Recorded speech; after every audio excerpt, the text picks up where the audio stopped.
Let's go.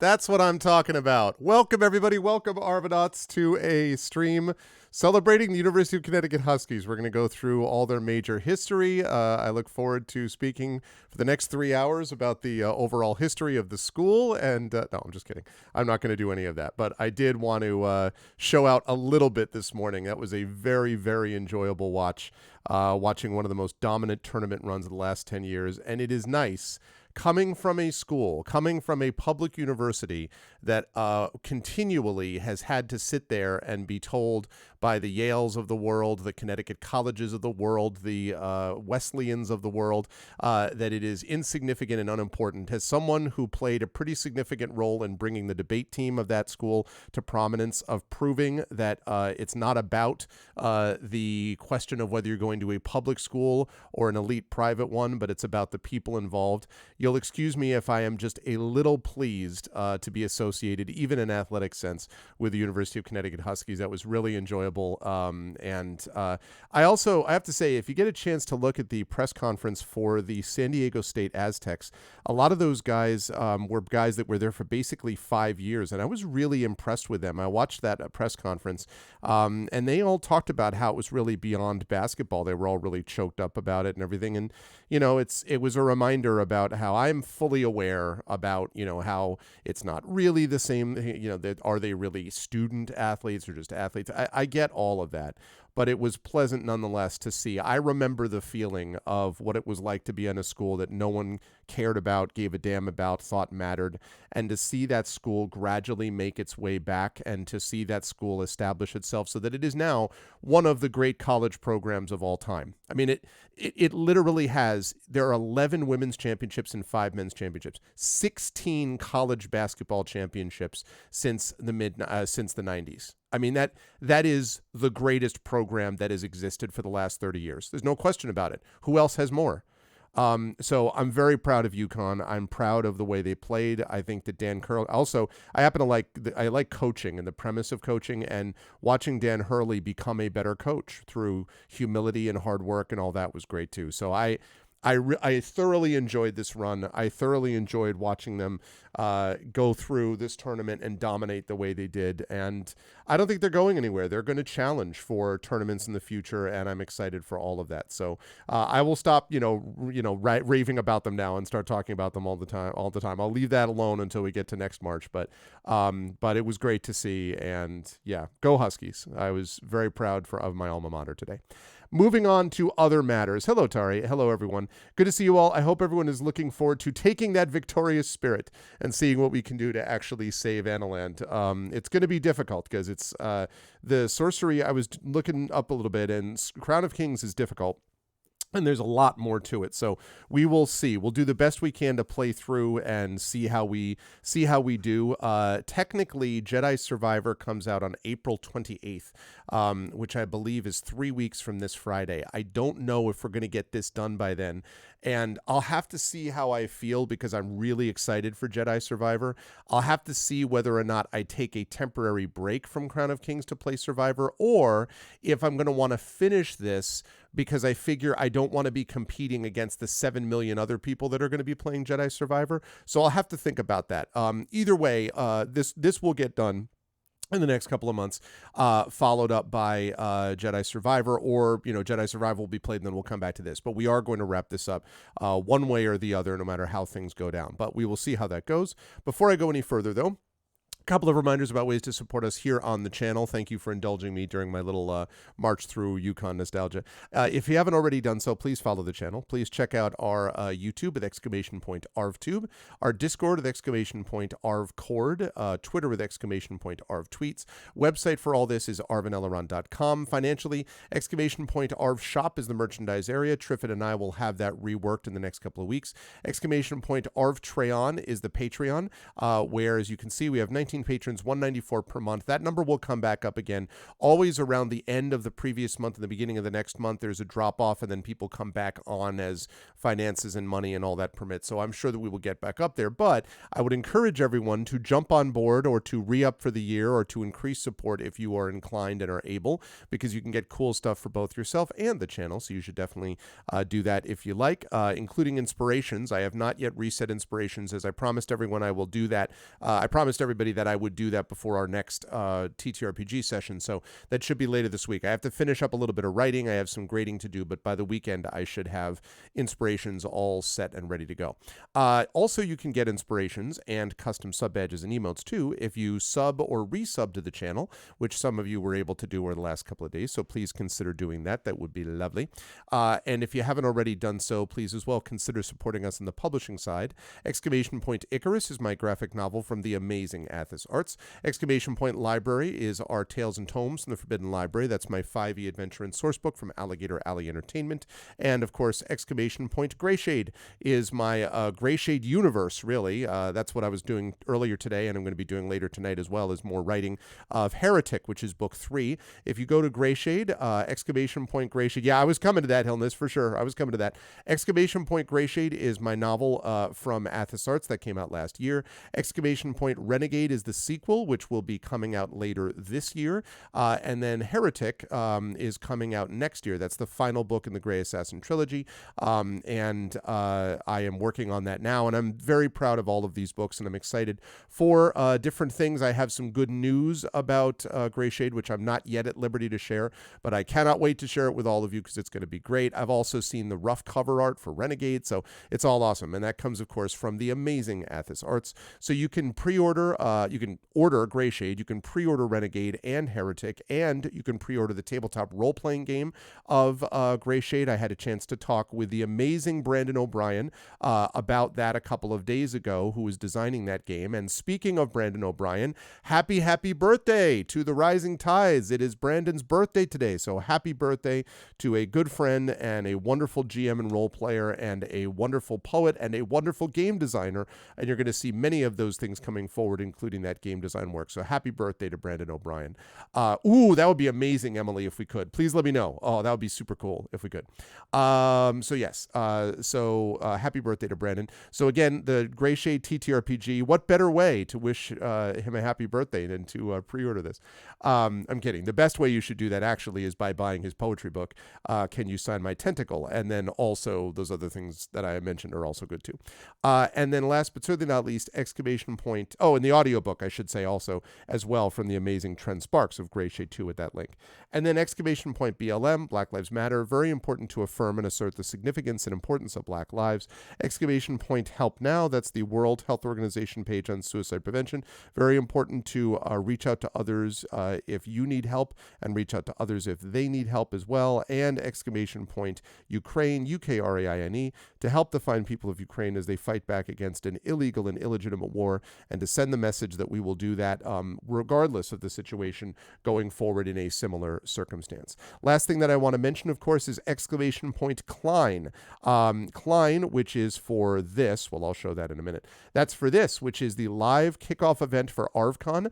We have started to see more tickets being sold, but please, please, please get in on these now. I know that it's still a couple of months away, but we really want to push to make this a huge event. A huge, by which I mean, I don't mean like, 1,000 people in the building. Maybe that would be nice, but I just mean getting a lot of people involved and invested in it. This is to benefit the Damon Runyon Cancer Research Foundation, and this event will benefit both them and the Klein Memorial Auditorium in Bridgeport, Connecticut. It's Thursday, May 25th at 6 p.m. Eastern, and you can see the details on that flyer right there. I will be running Night at the Forbidden Library, which is in that Tales and Tomes from the Forbidden Library, for a group of players, including Carlos Hernandez, C.S.E. Cooney, Robert Austin James, also known as Darkside Rob, and Zach Clay, plus a high school student. All of that, as I say, in front of a live audience at the Klein Memorial Auditorium and live stream. And tickets for those, both live stream and in person, are $5. The people who are able to show up, whoever's able to come and show up, I would love to see people there in the hall. The more people we can get there would be awesome. But even if you can't and you don't live in the country or don't live anywhere close, then certainly even doing a live stream would be awesome as well. And again, that's the kickoff event for ArvCon to benefit benefit Damon Runyon. We are going to pass $30,000 of support this year raised for Damon Runyon, and I'm extremely proud of this community that we've been able to do that, and I'm hoping we have our best. In fact, I know that we will have our best year ever this year. So please consider jumping on board there. And if you are able to distribute flyers, either digitally or physically, I've had a few people who have done that, then please check this out here. I am happy to send you those flyers digitally or even mail you, as I've done for a few people, physical copies of these so you can put them up in different places. We have another one of these flyers as well with that really awesome QR code with the dragon in the middle, top left. So it's good stuff, and I am excited for more on Klein related activities. So check that out. Okay, with all of that said, give me 1 second. Let me just grab something. Let me grab this thing that I need. Okay, I have that thing, which I now need. And this and this. Okay, so let me get rid of that, and let me turn on, whoops. It would be help if I actually turned on my camera. You know, I find that when you want to actually see someone in a camera, it helps if the camera is actually turned on. That's been that's my pro experience, is that it's good to actually have the camera turned on. So hi everybody, very happy to see everybody today. I thought about actually wearing my Huskies jersey, which clearly, or my Huskies sweatshirt, I should say, which clearly was beneficial, but it is warm or getting warmer, and I frankly do not want to spend the next 4 to 6 hours of streaming sitting here sweating and roasting. So you'll just have to assume instead, boldly going where no dog has gone before, I think is basically the lesson of today. But I hope everybody's doing well and is looking forward to the session. So one thing that I want to mention here, I'm going to be here today, and then I'm going to be at 4 p.m. Eastern over on GOGCom's Twitch channel for Pen and Pixels and more Chained Echoes. But I did want to talk about something which I did not have a chance to do the other day, because it is now April, as you all know, and with April comes our new calendar. So a couple things to note. First of all, at the end of our session today, please, people who are in chat now, do not let me forget that we have to actually run our nominations for Patreon Fueled Chat Chosen Game of the Month, because that's going to be happening 2 weeks from today. So we need to do nominations today. Please don't let me forget that. Also, speaking of that, let's talk about the schedule. So we had Expedition from the Mysterious Peaks on Saturday. That was an awesome session. And also Yukon won then, so that was good too. Then Tuesday, we had Sorcery 4. Today, we have Sorcery 4 Crown of Kings. Then we have Chained Echoes, as I mentioned. We'll be off Wednesday, Thursday. Friday, we have got more Sorcery 4, the Crown of Kings. We got a lot of Sorcery 4 coming up this month, which I think works really well based on the timing. And then Saturday, more Sorcery 4. So we got a lot of Sorcery 4 coming up.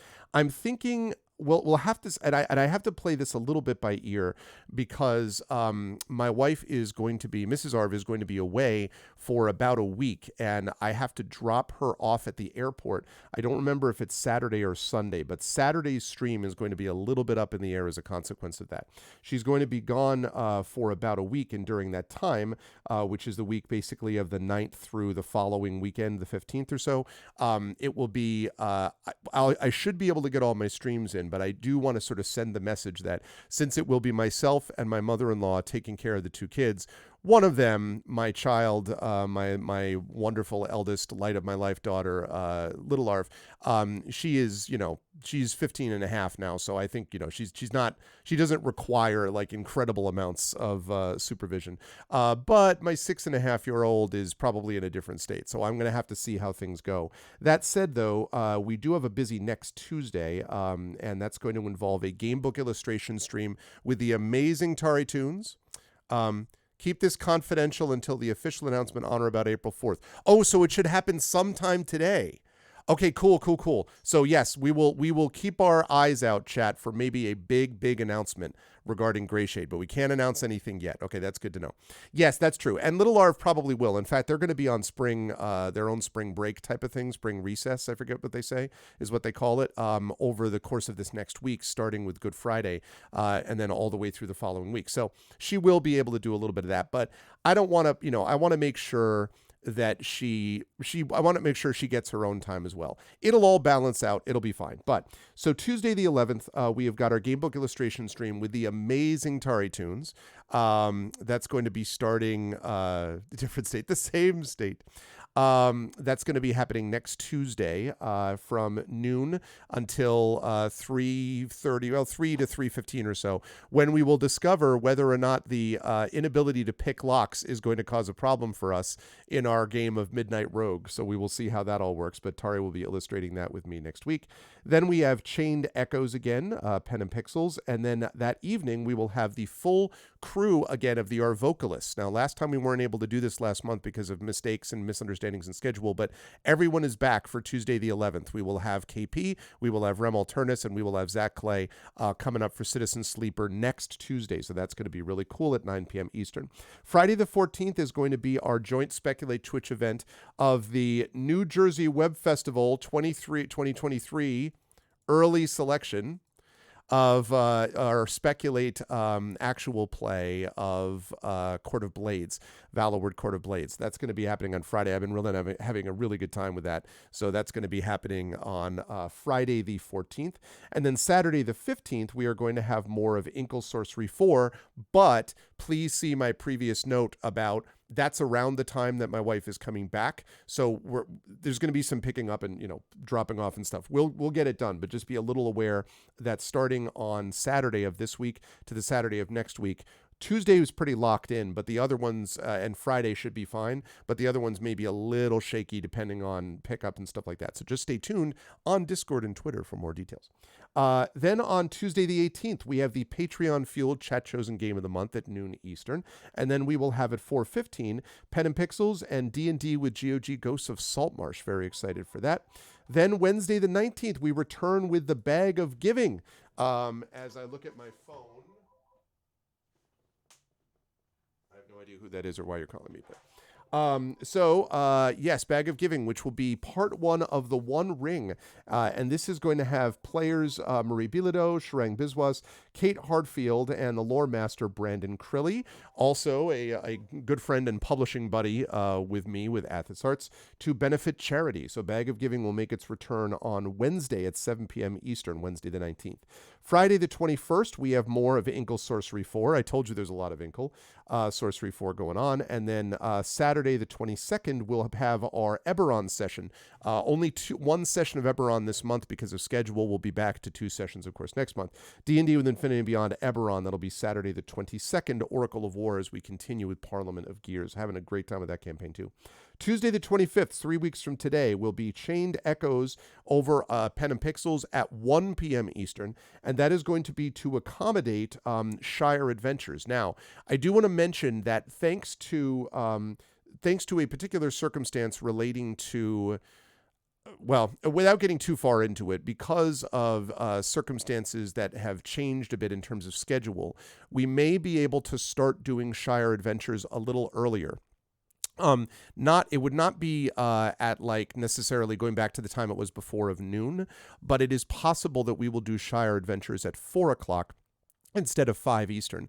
That would be obviously much better for Tari because it means that she's not getting to bed at quite the same ungodly hour when we're done as would be the case before. But we're going to confirm that for sure over the next couple of weeks. And in fact, I'm going to make a note to myself let me make sure that I do that. Confirm Shire earlier time, ? Okay. But I think that we will be able to do that at least an hour earlier. So instead of going Shire earlier time, fixed GOG schedule. So what that means is, if all goes well, that means that I would be able to make the GOG stream start at noon Eastern instead of 1 p.m. Eastern, and that on Shire Adventure days, we would go 4 to 7 p.m., which I would prefer also. I'd like to finish around the same time instead of finishing quite as late. So it'd be great if we can do that, and I know it'll be better for Tari, but we will know that for sure if we can. Oh, thank you, Triffid. Thank you for getting a ticket for the Klein live stream. Yay. Yes, thank you. So that's lovely. Thank you so much. The more that people can get those, and spread the word. Please, please, please spread the word. Let people know. If you know anyone that's in the tri-state area of the United States, so New York or Connecticut, or, typically the tri-state area is called New York, New Jersey, Connecticut, but Rhode Island or Massachusetts, right? Like any of that area that are willing to take a little bit of an extra trip and take a very pleasant trip to the historic Klein Memorial Auditorium on a Thursday night to benefit at cancer research and all that kind of stuff, please spread the word and let them know. And if they do not live anywhere close, like I said, that live stream is an option. So thank you, Triffit. So anyway, Shire Adventures will be happening Tuesday the 25th. Right now it's scheduled for 5 p.m., but I may be moving that back an hour depending on how schedules work to go at 4 p.m. But that'll be happening definitely Tuesday afternoon on the 25th. And then Friday the 28th will be more of Inkle Sorcery 4. Saturday the 29th will be our second session of Expedition from the Mysterious Peaks, and that will wrap up the month of April. So it's going to be a great month. Super excited. As Pennsylvania, Jersey, and Delaware. Yep. I can see that. I always have to think about it separately because realistically, like you could argue that Rhode Island, which is a neighboring state of Connecticut, and or Massachusetts could be a tri-state area. If you went to the University of Connecticut stores, and as we've heard today, Chad, I did, you actually thought of Rhode Island. I mean, Rhode Island's not all that far from stores. We could go to debate tournaments at like Providence or Brown or Rhode Island College. We could do all of that by just going directly east, not that far, before we were in Rhode Island. And Rhode Island is a tiny state. So we could, there's a little bit of that where we could kind of imagine that in our own minds. But regardless, that's going to be the month of April. It's going to be very exciting and all that kind of good stuff. So please make sure you're here for all of that. Now, last note that I want to make here, chat, is depending on how things go with Crown of Kings today. Now, we had a great time today. A great time last session when we played Sorcery 4 for sure. But reading up on it, I'm a little nervous about how much description I have not read about anything that's happening. I haven't spoiled anything for myself. But I have read up quite a bit about the difficulty of it and about how everyone's like, there's like incredible, it's a massive game, multiple paths, so many hours of gameplay. And I'm a little nervous about that. Because streaming is always a balance between a game that doesn't outstay its welcome. This is why I tend to like games that run somewhere in the like 30 to 40 hour, maybe at the most 50 hour range. Why? Because I do a lot of variety streams, and I like to be able to have a game that people stick with for a couple of months maybe, and then we move on to something else. So I don't want this stream to become the Sorcery 4 Crown of Kings stream for the next 6 months. And so what I may end up doing, depending on how things feel, is I might end up doing a little bit of work off stream to get us to the point where chat can get into the sort of more interesting decisions and I can kind of streamline the process a bit. That is largely dependent on what happens over the next few sessions. It's possible too that we're just going to obliterate everything and we're going to be like the Yukon Huskies. I'm going to see how many references I can throw into the Huskies today. We're going to be just like the Huskies and we're going to dominate the same way. It's possible that will happen, but I don't know. So I want to make sure that we're not spending too much time where we just kind of go like over and over and over again, because I've been having a lot of fun with this. I really have. I think this is a wonderfully put together experience of a game overall, but I don't want it to overstay its welcome. I felt the same way about Ghost of Tsushima. We played that for, I think, just about the right amount of time, and there were some people who were like, oh, you should also do the DLC. And I'm like, I might, but I'm not going to do it right now because we need to get a break from that, do this other thing, and then move on to Jedi Survivor and stuff like that. So, again, we'll see how that all goes. We'll figure out how to process it, but I'm just letting people know that up front. That said, though, let us go and do the thing. We don't need that today. We need this. Okay. So let's fire up the game, which is under Steam, like that. Yes. Okay. Tri-state makes the completely inclusive Ohio and Indiana. Right. So it like totally depends on where you are, right? I mean, they literally call it the tri-state area when I was growing up around here. So I kind of, growing up in Connecticut. I mean, actually, literally born in New York, lived there for 2 years, lived in New Jersey for 5 years, then moved to Connecticut. And so I pretty much grew up in the tri-state area, although Connecticut is my home state for a variety of reasons. And of course I went to the University of Connecticut for my bachelor's and master's and all that. But that to me is kind of the way that I've always imagined it, I guess, is that's the tri-state area because that's how people refer to it around here. But yeah, I mean, if you're living in like, say, New Hampshire, I could imagine a scenario where you'd think of the tri-state area as being Vermont, New Hampshire, and Massachusetts. Or if you lived in Maine, I could imagine a scenario where you'd be like, New Hampshire and Mass, probably. You'd have to ask a Rudinell whether there is a tri-state area for Maine. Maybe it's just within Maine. If you're in California, you get the tri-state area of Northern California, Southern California. Because California's so damn large. Okay, right, we're going here, and we're playing that.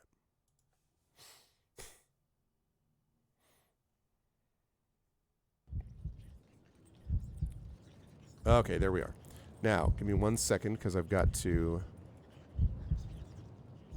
pull up Arvbot, which I forgot to do. They say the heart of rock and roll is still beating. Sorry.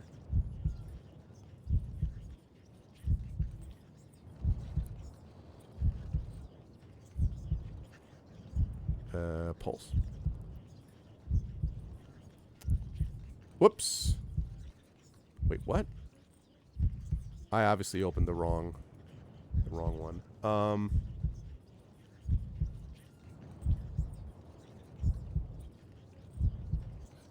Yes, I did open the wrong one. This is what I meant to open up, I think.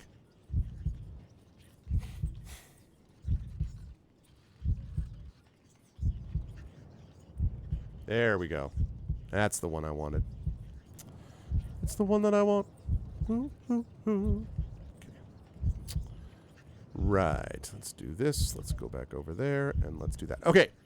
So, in our last session of this game, people, we got inside the Throbin doors. This was not easy, by the way, to get inside the Throbin doors, but we did get inside it.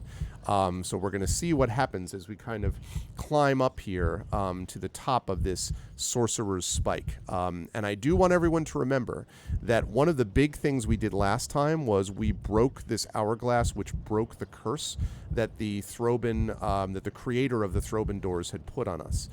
This is one of the things that made me a little nervous because of the discussion of like, remember, once you do that, you can never do X, Y, Z. So just be aware that that exists, like that's a thing that we have to be fully aware of, the idea that our death may indeed be permanent going forward. And so we got to think about that as we process through this game. So use care, use caution, and most of all, have fun. And also don't do what I just did, which is to accidentally close everything. I love it when I do that. I love it when you open up, like when you it's because the Windows has that really ridiculous snap function where when you if you hover over in the wrong way, basically what it does is minimize every window, which is never helpful. I can think of no reason that I would ever want a mouse click to minimize every window. I can think of a keyboard shortcut that might want to minimize windows, but not a freaking mouse click. That is annoying. Anyway, all right, so that's the deal. So we are inside here. We looked around, or we did most of that. We're inside the Tower of Mampang. So as always, I'm going to look around because that's fine. This place has the appearance of a cave half submerged by water. The black stone is slick with water, and spongy moss grows from every crack and crevice. Cobwebs blur the corners as though the ceiling was hidden by mist. It is as though no one has walked this way for 1,000 years. You make your way further along the passageway, footsteps echoing on the cold stone. Okay, let's go to the base of the stairs.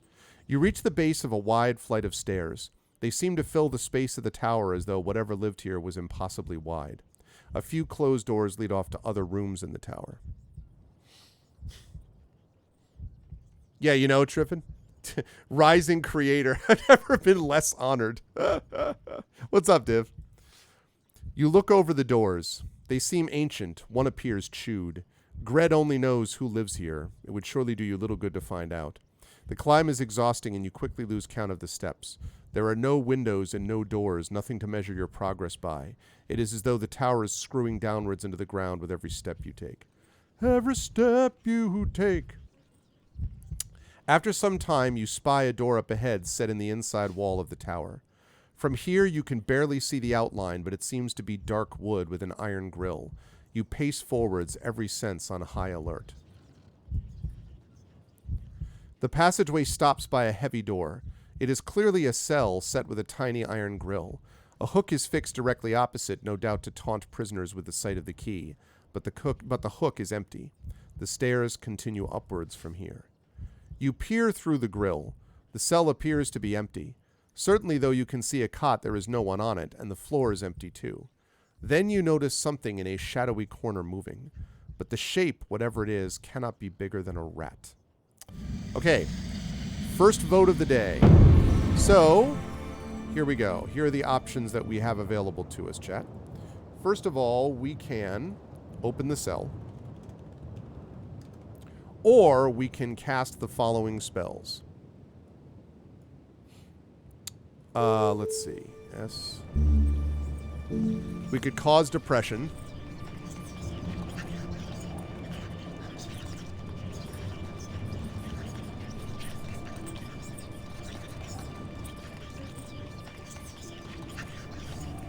Not sure why we want to do that, but we could.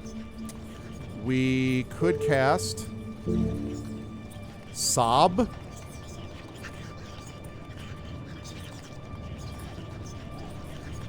I have no idea what the hell that does. We cast SOB. Listen, you... We could cast Sus to sense danger.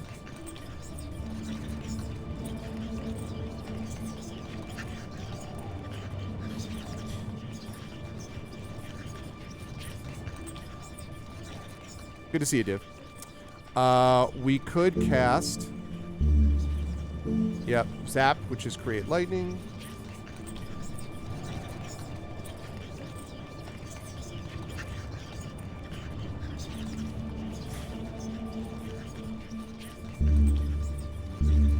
We could cast Zip. Also, that's not 1 stamina, it's 3 stamina.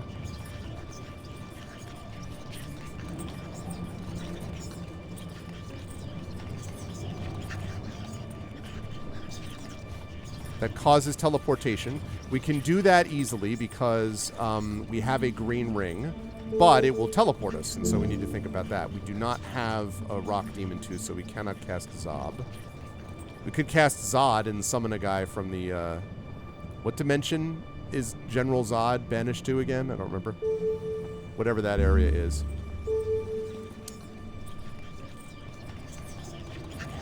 To protect from magic. The Phantom Zone, that's right. That is 1 sus SOB. What's up, Rudno? Yeah, the Phantom Zone, that's right. Still one of the coolest things, I think, in the original Superman movie is when they get captured in that, like, 2-dimensional thing. It's really cool. Okay, I think dope is to open doors, right?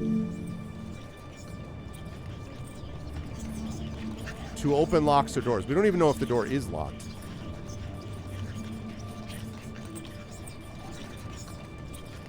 Okay. And... okay, so those are all the casting options. Wait, are they? Are they all the casting options? Yes, those are all the casting options. Or keep going. And I'm going to save this. Really love this save feature.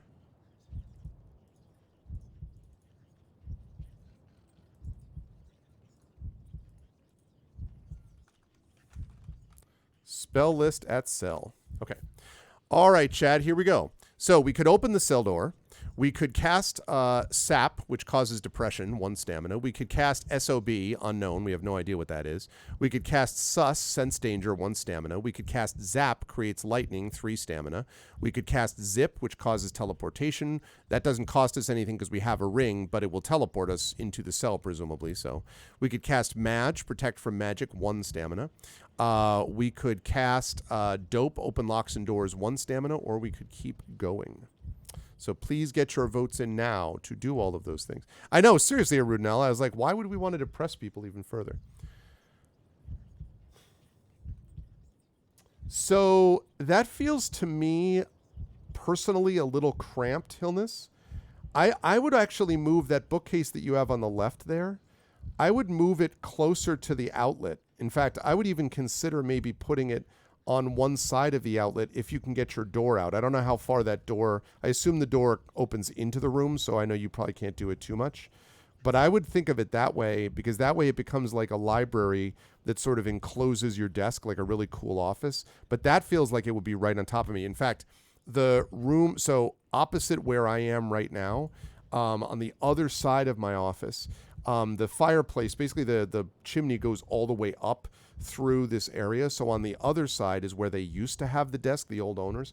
And I don't understand how they did that. They had a desk and then they had maybe 4 feet of space, and then they had the wall behind them. So like you can get in and then you move back like doop, and you'd immediately bonk. Like that would be way too cramped for me. I need more room.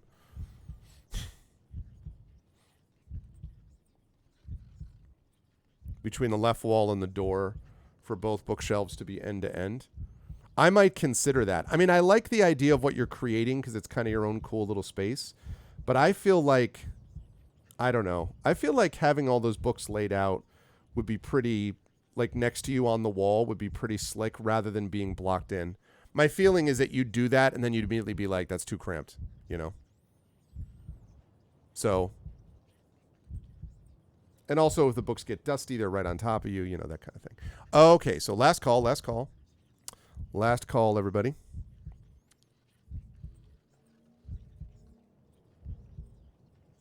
Right. What Triffid said. That's actually, I have a bunch of like keepsakes and debate trophies and things like that over on this one spot underneath where I have the air conditioner thing that I use. And like in the bottom shelf, there's a section that I leave a little bit open so I can get access to the outlet for more or less the same reason. So.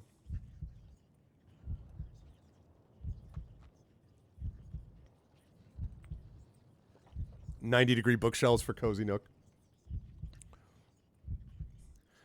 Okay. Open the cell door it is.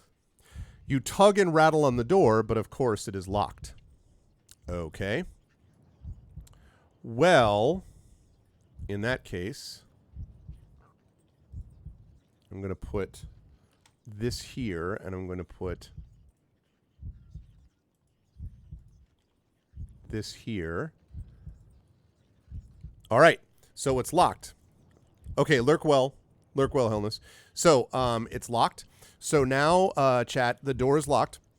So you can cast Dope, which is open locks and doors. That's 1 stamina. We can cast Sap. We can cast Sob. I would remind everyone, by the way, we have not eaten yet today. We need to get provisions somehow and or sleep, and we haven't had either of those. Cast Sob. We don't know what that does. Cast Sus, Sense Danger. That's 1 stamina. Zap creates lightning. That's 3 stamina. That's not, I don't know, that's a little risky, it seems to me. Cast Zip causes teleportation. Cast Mage, protect from magic, 1 stamina, or keep going. So please get your votes in now, chat, since those doors were locked. You just had cheeseburgers you ate? Listen, Arudnell, okay? For the rest of us, no, I had, earlier today, I had some cereal with blueberries. It was very nice. And I had a leftover rainbow bagel. So it was good stuff. Right. I mean, that's the other thing. I don't know whether it's worth it for us or not. I don't know. We do have 13 out of 26.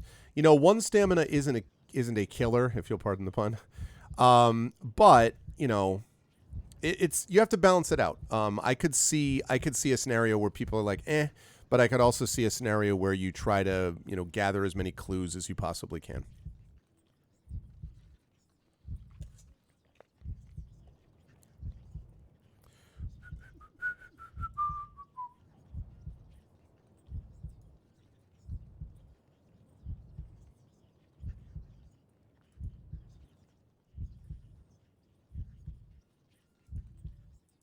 Doop, doop, doop, doop.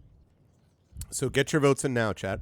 $ vote space 1 for Dope, 2 for Sap, 3 for Sob, 4 for Sus, 5 for Zap, 6 for Zip, 7 for Mage, 8 for Keep Going. Or, as REO Speedwagon once said, keep on rolling, roll with the changes.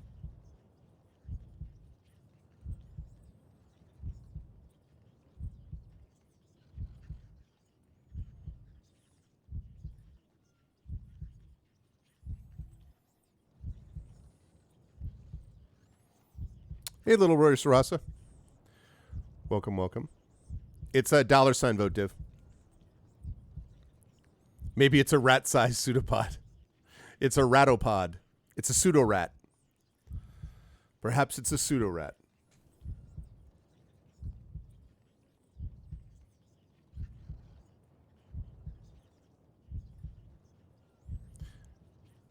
So yeah, Dave, if you want to vote, it's $ vote for this one. There you go. Okay, we got a tie. Chat is uncertain.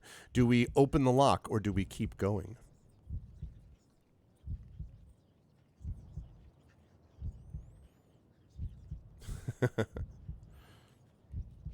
Is that Darksaber's tentacle? Yeah. Do you know, Rory Sarasa, I should ask this to Saber sometime. How did the tentacle thing, like the tentacle meme, start with Saber? Like, what was he just played games where it happened? Hey, Wispy. Like, is that what went down? I'm going to last call this.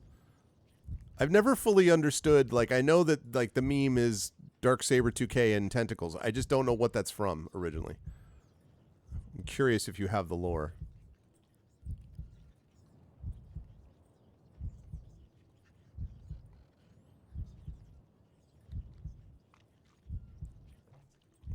That is one emote that I want to get for sure that I need to talk about. Actually, with I think TariTunes might have left, but I need to talk to TariTunes about getting a Fifi our bird emote with a high, like a high wing type of thing.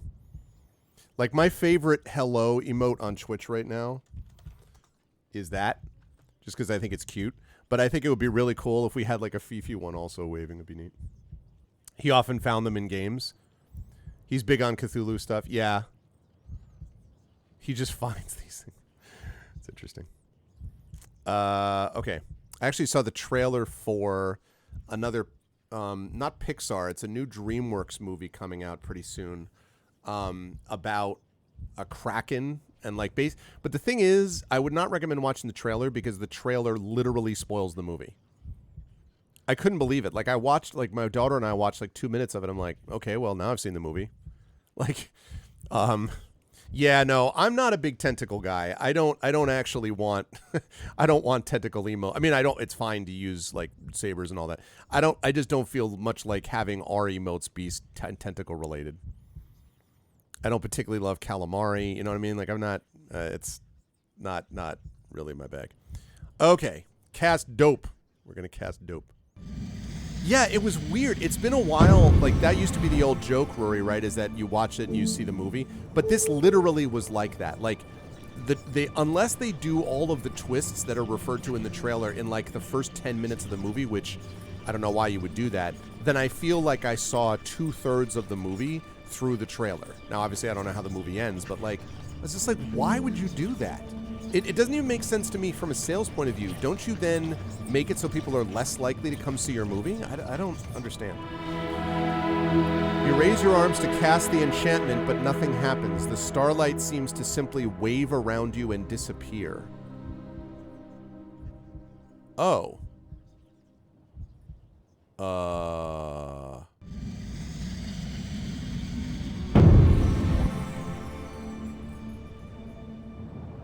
Now that's interesting.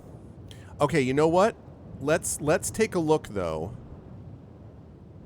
All right, I want to check a couple of things. So, I have a thought, chat. Here's my thought. My thought is to get into this place. That's not it. There we go. To get into this place, we needed to counteract spells, right?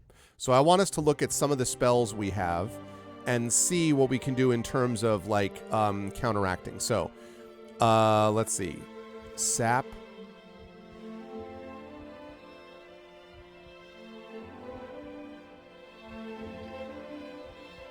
Okay, sap. We don't know what sap does.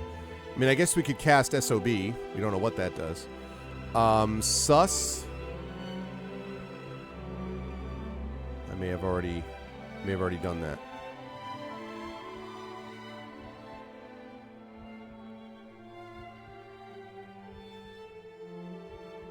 Sus counteracts Gax. That counteracts fear. Zap counteracts... What does Zap counteract? Zap counteracts Zen. Okay, that's floating. Zip counteracts... What does zip counteract?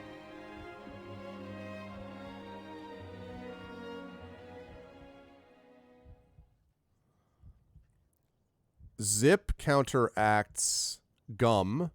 I don't think we have that situation, though. Madge...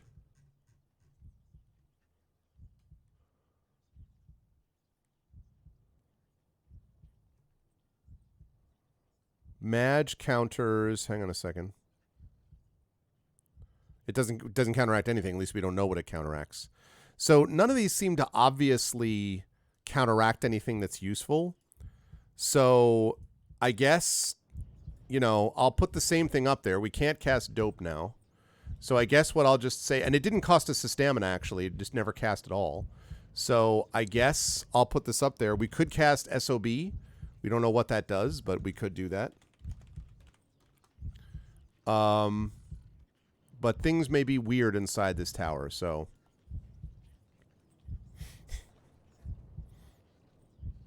Cast Knock Knock. So I put the vote back up. I took out the spell that didn't work. Whoops. Wait. Sorry. Let's try that again. There we go. So we could cast Madge, Protect from Magic 1 stamina. Sap, Cause Depression 1 stamina. Sob, unknown. I don't know what that does. Sus, Sense Danger 1 stamina. Zap, Create Lightning 3 stamina. Zip, Cause Teleportation. That doesn't cost us anything. Or keep going. We don't know if any of these spells will even work. But we can try one of them if you wish, or we can just keep rolling. We may not have what we need for this right now. That's possible too. So get your votes in quickly, chat, please. So we can move this along. That's interesting. I wonder if that means that we're not going to have magic available to us at all, which is less good.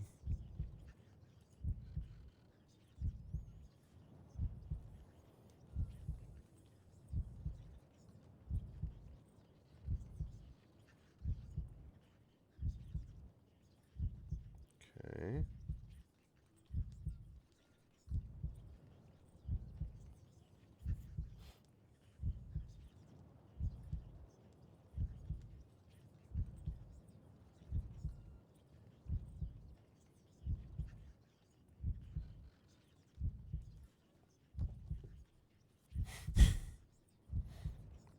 All right, we have a vote for SOB, a vote for sus, and then keep going.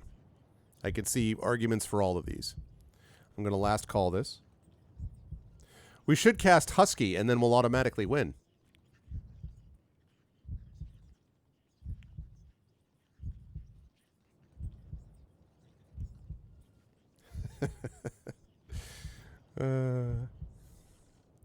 Cast HKY would be Husky, right? Yep. That's right. Let's go. Cast Axe to the door. That's true. I axed this door a question. I'm very excited, by the way, to watch the D&D movie. It looks like we're going to be watching it on Thursday. That looks like a likely scenario that we're going to go watch this thing on Thursday, which is super cool. I am excited to see it. I've had multiple people now that have recommended it to me, unprompted. They have said, hey, you should watch this. So I am looking forward to that. Also, my little Arv, and this probably will be what we're going to do, I think, next Wednesday when the kids are both on break and my wife is away. My daughter has put in a request to see the Super Mario Brothers movie. So I probably will take both kids to see the Super Mario Brothers movie, and I will suffer through Chris Pratt as the voice of Mario, but I will not suffer through Jack Black as the voice of Bowser, and hopefully it'll be entertaining. But I'm watching D&D first. If you cast Husky, it will scream like an Irish YouTuber and alert the entire city. Hey, we got us a raid! Let's go, Yukon Huskies! What's up, Wenchkin? Thank you for the raid, my friend. I appreciate it. Welcome, welcome, Raiders from Wenchkin. Welcome. Good to see you, T-Bank. Welcome, everybody. Welcome to Sorcery for the Crown of Kings. You will get to help decide the fate of Analand by voting on stuff right now. It's good to see you. You should all be following Wenchkin if you're not already. Wenchkin, awesome dude from Australia who streams all kinds of stuff. And what have you been streaming? You were streaming, last I saw you, you were streaming Diablo stuff. What were you doing today, Wenchkin? And thank you for the raid. Welcome, everybody. I appreciate it very much. My name is Arvin Eleron. I focus on story and narrative-based games here. We do a lot of tabletop role-playing. I've played D&D with Wenchkin on several occasions, and a lot of other type stuff like this, actually, where we're playing through this role-playing game. Jedi Survivor is going to be our next video game when that comes out at the end of the month, so I'm excited for that. Stellar Tactics, a space CRPG? I have never heard of that. Is it good? Did it just come out? I've never heard of Stellar Tactics. Now I'm curious. What is Stellar Tactics?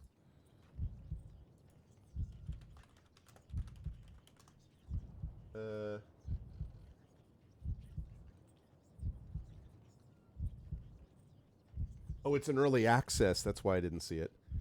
An open-ended squad-based sci-fi RPG. Really? I typically don't play early access stuff. Wait, released? Oh, so it got into early access in 2016? Good gravy. When are they going to come out of early access?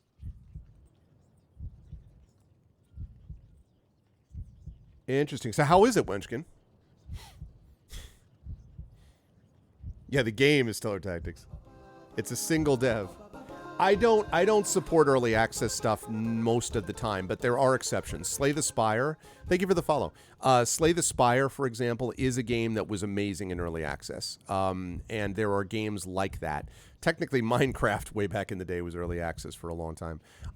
So it depends. Sometimes games can be good in early access. Most of the time, I don't encourage it because I don't want to pay people to be their beta testers, basically.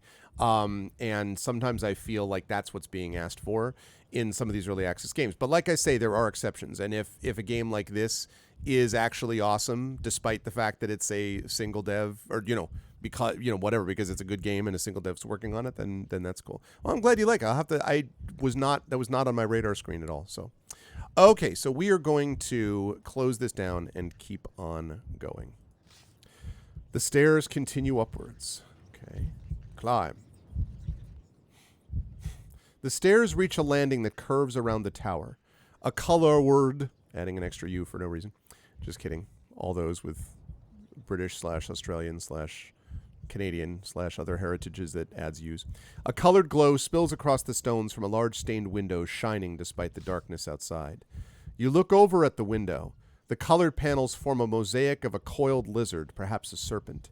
But you do not have long to consider it before you hear a voice at your back. Face me. I'm Batman. Actually, I'm Greyshade. Actually, I don't know whether I am. The problem is, though, my experience with it has been typically that when you do early access, it sometimes encourages them using their money to just hold on to the early access money and not necessarily produce stuff. I've had some bad luck with early access things.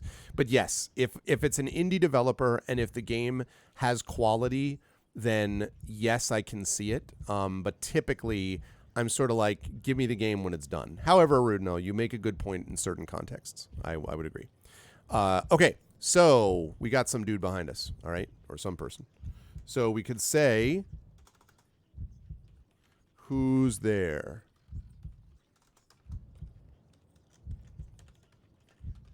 Yeah.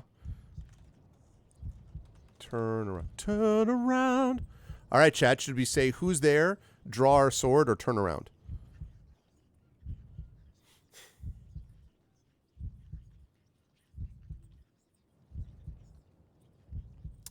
A little bit of a different matter, I think, and I think you would agree. A little bit of a different matter because, number one, if you're dealing with something like a Kickstarter, when people have a track record, maybe this is the way to look at it. if people have a track record, and I've been involved in multiple Kickstarters, and all of those Kickstarters have delivered. They have all delivered all their products. So I guess if you have an early access person who has consistently delivered good products, then maybe that's someone else that you can support, right? That maybe it's the track record that's partly the issue, because I have delivered on all my stuff. So whilst I understand the comparison and am greatly appreciative of the support, I think it's important to recognize that there's a difference between someone who says, it's early access, so it's going to be crappy and junky, but just understand that and give me money, or the one who says, I really need this so I can complete it and I have a track record of finishing things. So, okay, well, like I say, Arun, we can also have different experiences, right? Like my experiences with early access have been bad. So, the plural of my anecdote is not data, right? So you've had good experiences. I've had bad experiences. I having said all of that, I do have certain games that I have supported early access, like, as I said, Slay the Spire, which has been great. I've never regretted that at all. That was amazing. And so, yeah. Okay, but no, I understand that there can be justified differences. Sometimes. I mean, it's seen as an investment, What was the space game? Oh, you talk about No Man's Sky? Is that what you mean, Arudno, that No Man's Sky? Yeah. I mean, it's funny though, because No Man's Sky was an example of a game that was in terrible shape in a way when it released, and they really worked. You may not like what they did with it, but I do feel like they worked their ass off on it though. I mean, they really, really worked hard on a game they could have given up with. As a counterpoint, think about what happened with Underworld Ascendant. Yeesh. Underworld Ascendant was blah. And I mean, it's weird because that is a studio which theoretically had a good track record, but maybe not with early access stuff, right? I mean, their stuff, they released great games before there even was such a thing as early access. And maybe that was what basically we were basing the Other Side Entertainment, which was basically the old Looking Glass Studios. That's what it was basing it on. So, oh, I see what you're saying. Yeah, I guess so. But I still feel like they could have given up on the game the way I feel like the Underworld Ascendant devs gave up on that game, and they didn't do that. So, but yeah, I mean, I hear what you mean. I tend not to love way open world, procedurally generated stuff myself. So you wish they had. Wow. All right. Well, okay. Last call.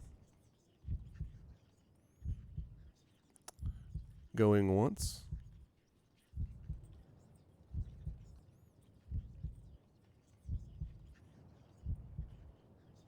I have Minecraft. Yeah. Minecraft definitely fits that. Minecraft sort of fits that description. Speaking of a game, which was, as I said, I don't know if they called it early access. I guess they did call it early access for a long time before it came out. It was weird. When I got Slay the Spire, I don't even think I realized it was early access because the game was so polished as it was before they finally released the game. Okay, so we're going to turn around. You turn around and meet a pair of quick, intelligent eyes that do not smile. You stare as a shadow before you moves, becoming a man. It's Flanker! It's our boy Flanker! Now, remember, chat, for those of you who don't remember, Flanker is the assassin whom we spared. We spared back in Shamutanti Hills, and he became our friend, and we actually ran into him in Kare, the city port of traps, and then in Seven Serpents, he actually gave us the sword that we're using. So this is our dude. This is our guy. So, should we say my friend? So he is definitely a friend, just so we're clear, in case anyone's like, who is this guy? Flanker has definitely been awesome for us. Step aside. Our boy Flanker. Step aside, Flanker. Or, what are you doing here? He's proof that rogues get flanking bonuses. He really does. Yeah, he really is proof of that. Okay, good luck with the store run. And sorry it's going to take that long. Oh, wait, Arudno, quick question. Just before you leave, I have a quick question. Before you got on, we were talking about the tri-state area thing. And I grew up in, Connecticut, but I was born in New York and I lived in New Jersey. So the tri-state area, as we always had it referred to, for me, was New York, New Jersey, Connecticut. But we were talking about how wherever you are, that's the sort of tri-state area. Does Maine think of a tri-state area as being like New Hampshire, Massachusetts, or Maine? Or is Maine just like, no, there is no tri-state area? It is Maine, New Hampshire, Vermont. Okay, I was curious. I didn't know if Mainers thought about it that way or not. Because I think it was Emily was saying that for her it would remind them of like Ohio, Indiana, and Michigan or something. And I was like, yeah, and Triffid was saying for her it was Pennsylvania, Delaware, and Jersey. And I was like, okay, I can see that. So, okay. Sorry, go on your store run. I was just curious from a legit Mainer. Okay, so chat, we have what are you doing here? My friend, I knew would find you here. Step aside flanker, or what are you doing here? So get your votes in, chat.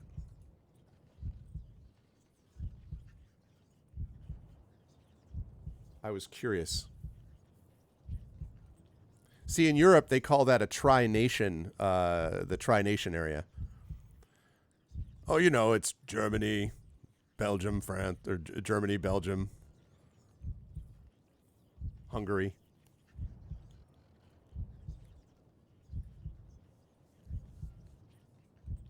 Or like in Canada, it would be like the tri-province, right? So it'd be like, what would that be? Quebec, Ontario. No, it would be Ontario, like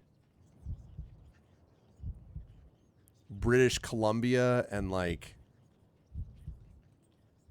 what Montreal? What is Montreal? Is in what province?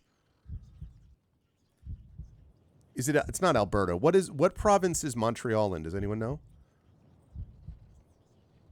I was thinking about like a tri-province area. This is awkward. Why?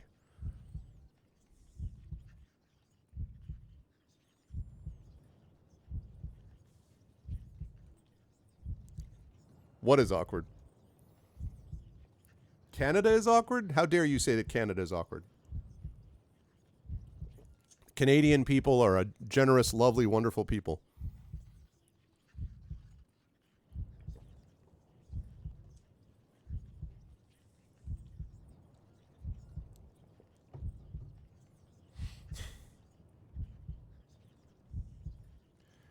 Montreal's in Quebec, but if you combine that with Ontario, it's like, yeah, it's not BC. I think I meant Nova Scotia, but I don't know. But I don't know enough about the provinces of Canada. I know about Ontario. I know about Alberta.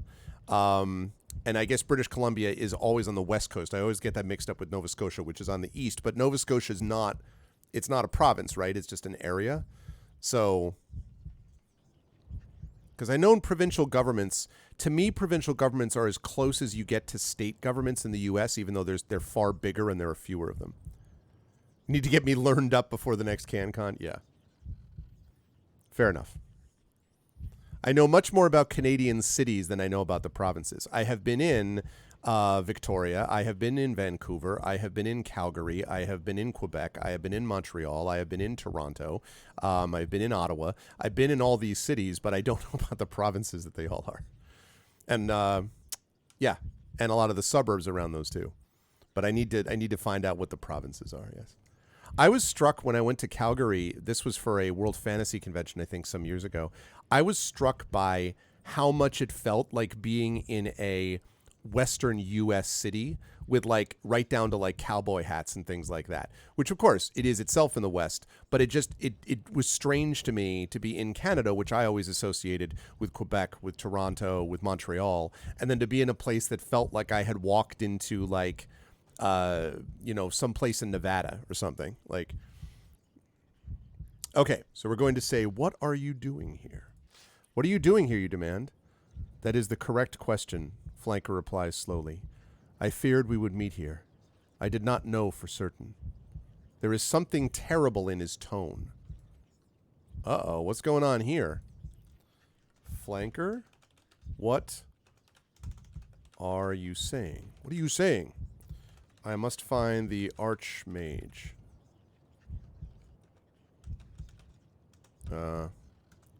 Or help me. All right, what should we say, chat? My Canada brag. I just happen to have been. It just happens to have been the case that I've been up there a fair bit. But like I say, cities though. I don't have.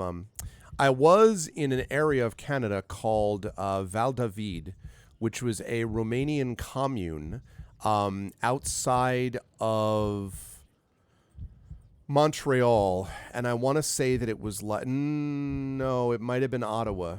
I think it might have been Ottawa, but it was like an hour north, and it's this beautiful little commune with like a river that runs through, and very, very cool, called Val David. But I don't remember if it was outside Montreal or Ottawa.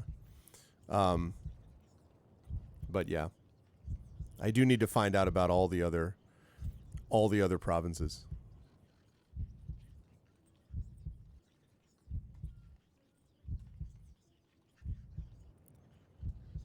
Flanker, what are you saying? I'm saying I'm Batman. I'm saying I'm Flanker.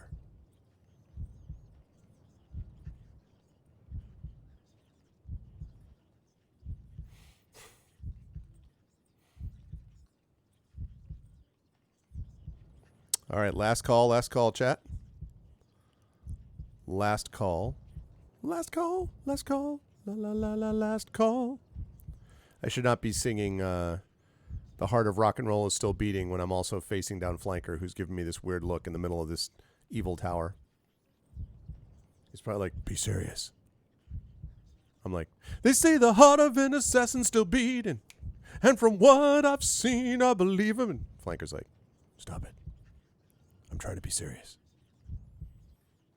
I'm very complex.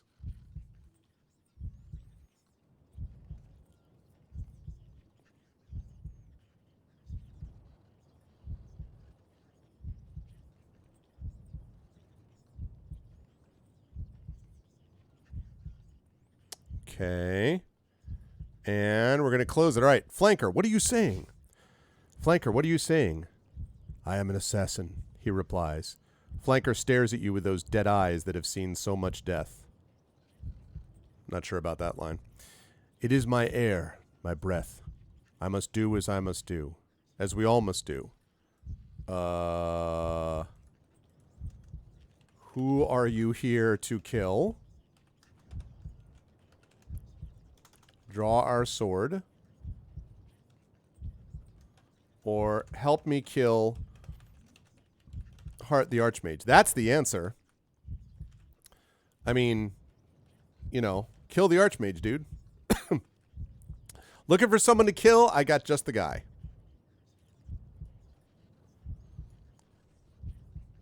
If anyone laughs at their singing jokes. Who knows, Emily? I know you've said that you do sometimes, but I laugh at my own jokes when I have to, so that makes me feel a little better.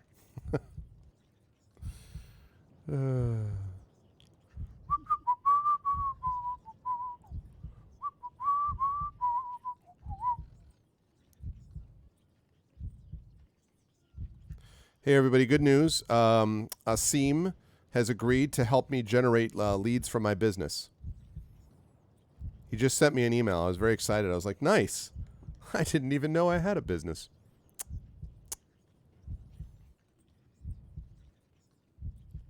Yeah, you know the answer to one, it's not an answer you want. Well said, Triffid. That's probably true. Although it's weird. Why? Did someone pay him off?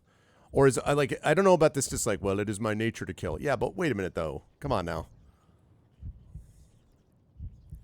I just think we need to redirect him. Like, look, I know you could kill someone like me, but perhaps we kill someone else. Oh, nice, Illness. That's good. She does. She does laugh at my singing jokes, which is I very much appreciate that Emily gives me the laugh response to some of my silly singing jokes. Welcome back, Illness. Yeah, no, not a spammer to squash, just my email.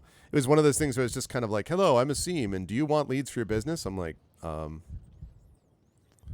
My favorite is when you get the contact form on your website responses that are like, you have excellent content, but if you could improve, like the minute you hear you have excellent content, I'm like, right, now I will tune you out and shut off everything else you say. Because it's obvious they have no idea what my, in quotes, content is. The first time that I get someone being like, wow, I can't believe that you had awesome stuff to say about this role-playing game. I really enjoyed that too. And it was amazing when you said this to Emily and this to Triffid in chat the other day. And now, when we get to that level of sophistication, maybe it'll be easier, but like to get burned by it. But last call.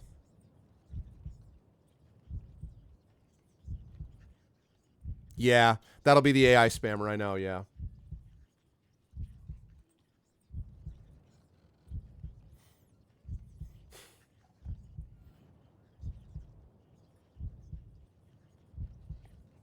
And okay, help me kill the Archmage. You appeal. Help me end all this. He shakes his head. When we met, I knew my destination, but not my target. Had I known, I would have killed you sooner, Annalander. What? Wow. I heard Emily laughs at some of your jokes. That's how you know it's a spammer. Nice. Wow, chat. So $vote space 1 is, I recall that I bested you. $vote space 2 is draw my sword. I still want to keep this guy talking. Like, something's up. Like, come on, flanker. Come on, don't be like this. Don't be like that guy. So I recall that I bested you, or draw my sword. Draw your sword. It's possible, pig. It's conceivable, you vomitous mass, that I'm only lying here because I lack the strength to stand. That's a big kind of like movie reference thing in my family, where like someone will say like, in response to something else, blah, blah, blah, it's possible. And then one of us will be like, it's possible, pig. It's conceivable. Oh, man. I heard someone, by the way, say that now again, not comparing the quality of the films, but the spirit of the Dungeons and Dragons Honor Among Thieves movie is similar to the spirit of The Princess Bride, which is high praise since Princess Bride is one of my favorite movies. So if it is similar to the spirit of it. All right, we're going to last call.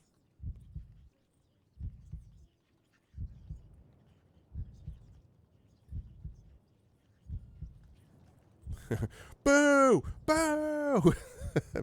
Boo! And she is garbage. Boo! It's possible equals you can certainly try. Yes. Exactly. Very much in the same kind of energy. All right, Chad, here we go. I recall that I bested you. If I had known I was to kill you, I would have stabbed you in the back the moment you walked away from me, Flanker replies coldly. Better to have done it then, before the hardships you have endured to reach this place, than to cut you down so close to your goal. Wow. Whoops, sorry. I accidentally opened a poll I didn't mean to. So we can say, you cannot beat me. Or we could say, take his arm. I'm a little worried about... See, I feel like I would like for us to take his arm if what they mean by that is like, flanker, that type of thing. Because it's sort of like trying to appeal to him. That makes sense to me. I'm a little worried that take his arm means actually physically take his arm. Just like cut off his arm. I hope that's not what that means. I'm going to actually quickly look this up because I don't...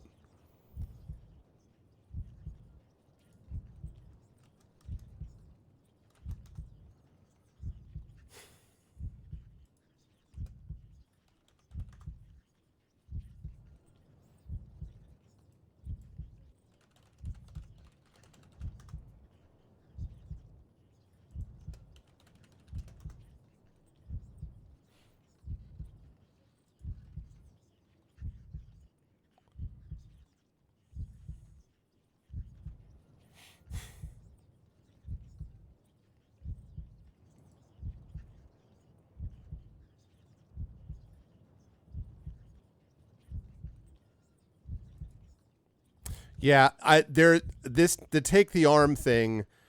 Yeah, don't choose the take the arm thing. don't take the choose the arm thing. Don't do that.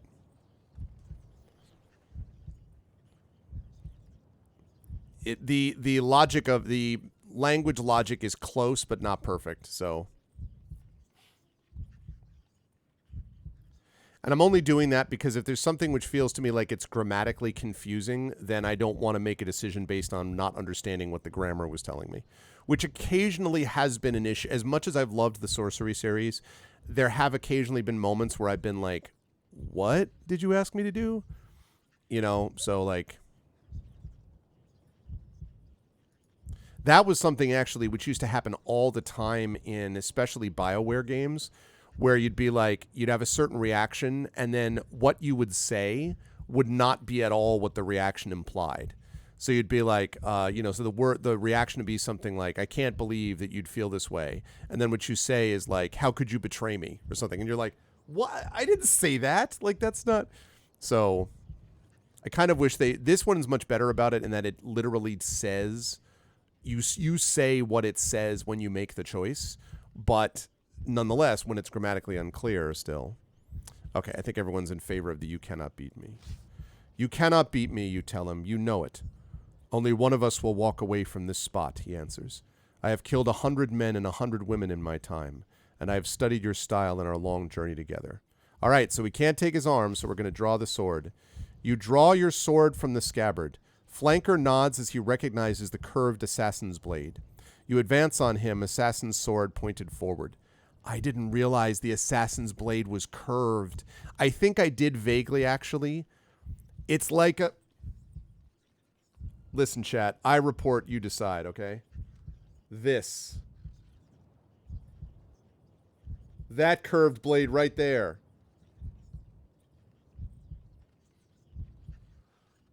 That curved blade. Know what I'm saying? Okay. So, we have 3 choices. Now we can cast a spell.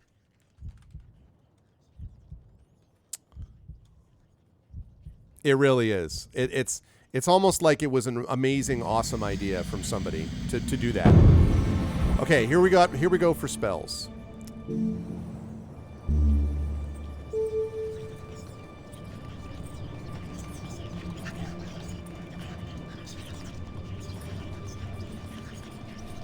So, cast dim causes stupidity. That might actually be useful because it would cause someone to maybe drop their sword. That could be very useful, actually. So we'll consider that. Ooh, turn to stone. Ooh, that seems permanent. Also counters fall. We do have stone dust. But I'm a little, you know, yeah. Talk all languages.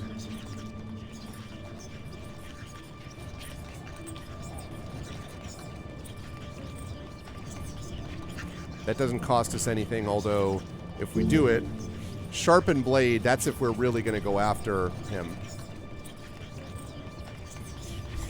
That uses beeswax. But we have lots of beeswax. But it also just sharpens our blade. So that's pretty much we're definitely going to kill him. I still don't want to kill this guy. Flanker was our guy. Create quicksand. We do have a fair bit of sand.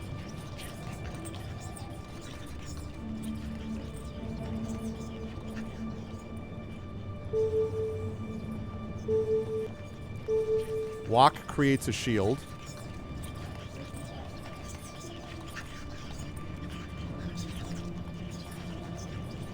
Uses 1 stamina, 1 gold.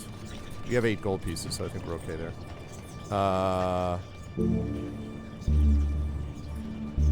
Cause sleepiness. Unfortunately, we don't have a brass pendulum, so we can't cast that. Cause invisibility. Unfortunately, that requires a pearl ring, and we don't have that. We already did dim. I think that's all, right? Because we did mud, walk.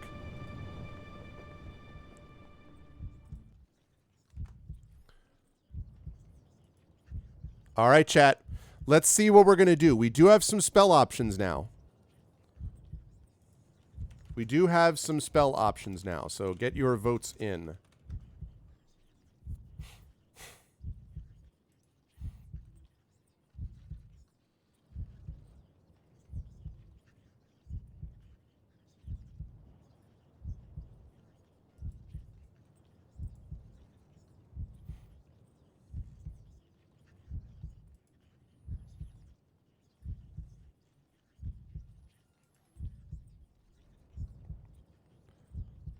I mean, also, it feels like shield is going to protect us, but that means we're definitely fighting. Mud creates, like, you know, quicksand, but that's going to affect both of us. Dim would cause him to drop his weapon. Rap, I don't know, because I feel like that's just languages. Rock, turn him to stone. That's pretty permanent. Sharpened blade uses beeswax. So, yeah.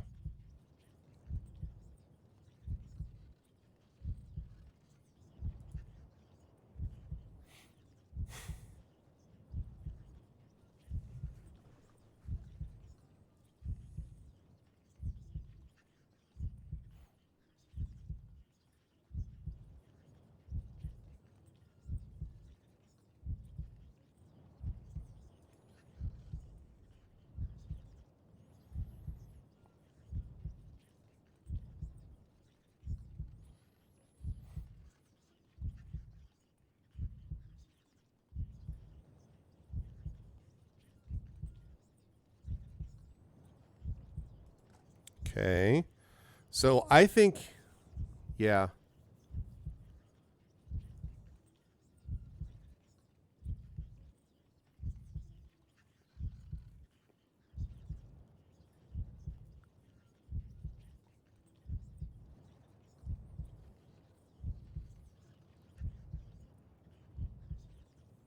It's also not clear why all of a sudden we have become his target.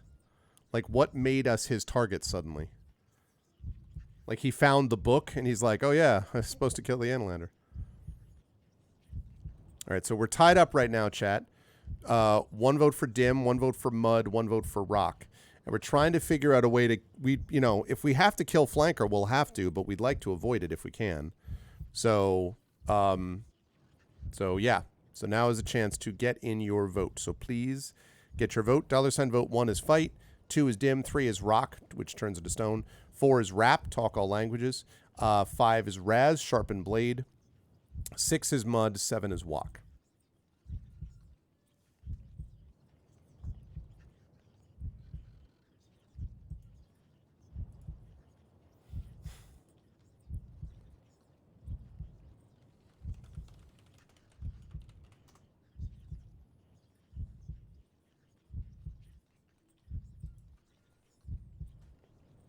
All right, now we have turning him to stone, huh?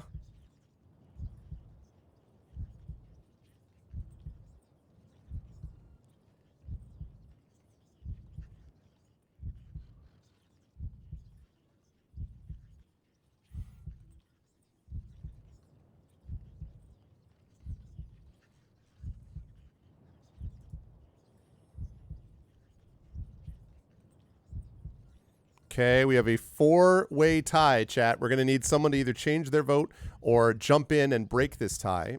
Excuse me. So we have a 4-way tie.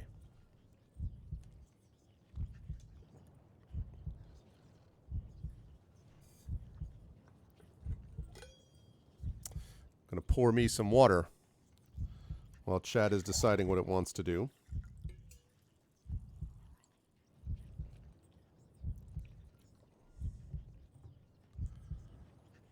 So we're going to cast Mud, huh? All right, going once. Going twice. Okay.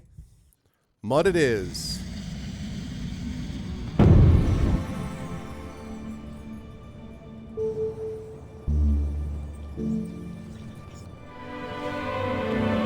You scatter a handful of sand across the ground and then cast the spell. The sand begins to move, moving around faster and faster until it forms a whirlpool that descends into the earth itself.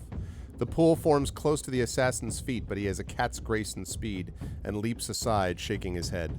Flanker gives you no more chances. Okay. 15? Wow! Flanker nods at you, taps 2 fingers against his chest, and then takes his position. You rush forward quickly, hoping to catch him with your butterfly blade before he's ready. Flanker responds with a sweeping cut, a flutter of grace and hidden force. The air seems to split as the blade buries itself into you. Your own blade is knocked clean aside. The impact of his blow is deep and sends you stumbling across the earth. He twists the blade about before pulling it free. He spins his sword about to shift the sword across his body. Okay. Nothing else for it. You have to risk an attack. You rush forward with a deep, heavy slash, but the blow you land is only minor because Flanker has shifted his feet. You knock Flanker staggering against the wall. You bested me once, he declares. It will not happen again. Flanker swivels his grip. The weapon sings as it moves. You drop yourself into a crouch. His light blow sinks over your head, moving with the deadly speed of an attacking serpent. You are mostly unharmed. Flanker laughs appreciatively. This is your end. May your gods treat you well, he tells you in a voice as cold as the empty streets of the Tinpang. You cannot win this fight. Acting quickly, you swing a masterful slipe, outclassing his own sword swing. Blood drips from the assassin's tunic. He curses under his breath. Flanker flicks the blade through the air, crouching as he moves. You whip up your assassin's blade. His attack whizzes past you on the left side. You're mostly unhurt. Flanker raises the sword above his head, crouching as he moves. Leaping into action, you swing your perfect sword fast in towards his chest, but his own move is fast and careful and he's able to parry. Flanker turns his sword about, crouching as he moves. The stones echo with the sounds of combat. Relentlessly, you cut and thrust, keeping him pinned. You slash violently across his chest. Flanker is gasping, moving slowly. The blade sinks deep. He tumbles, releasing his sword as he topples. You have finished me, Analander, he groans. I am glad it was. I don't like that 6 stamina. I'm going to try that fight again.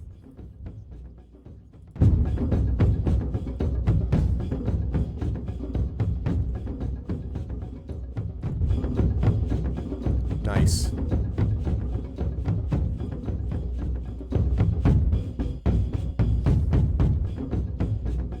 Okay, so I'm going to defend.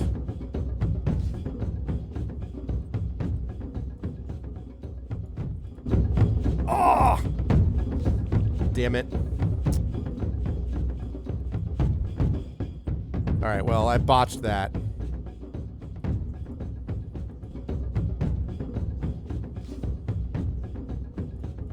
Okay, this fight is terrible. Whatever. I'm just gonna, yeah.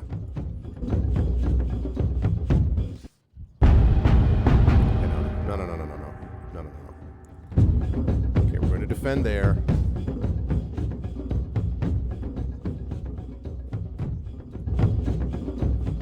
Oh, shoot. I did that wrong.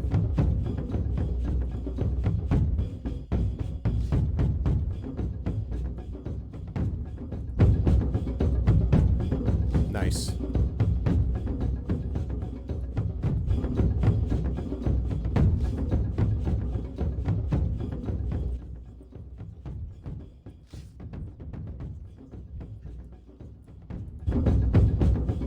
Damn it. I botched that fight so badly. Okay, whatever. That's not... No. Okay, defend.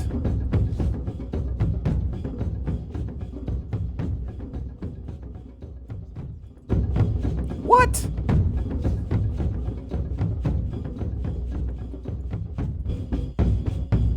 Okay, I'm just like whatever. This thing is already over. I wish I could just like restart the combat now.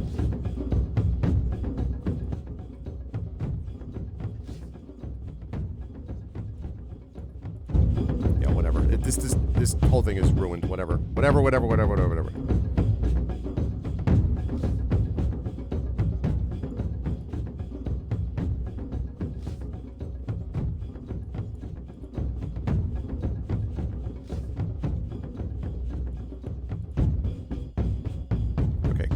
Wonderful. No.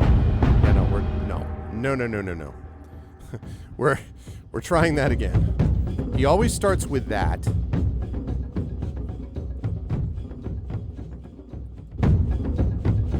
What? I am not understanding this combat at all. Like, why? I don't...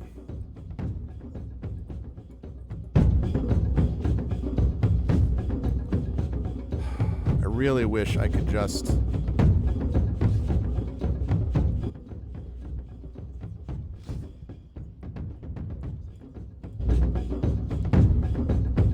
I wish that I could restart immediately instead of having to go through this, because, like, once this happens, I don't want to have to go through this all again. Like, I'm not obviously saving this combat, so... Man, that second combat... The second combat would have been it.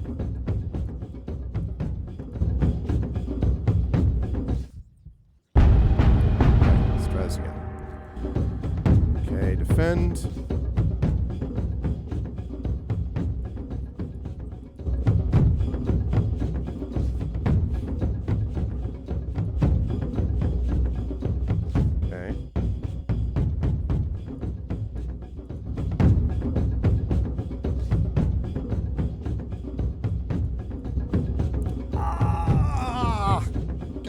Damn it. Ah.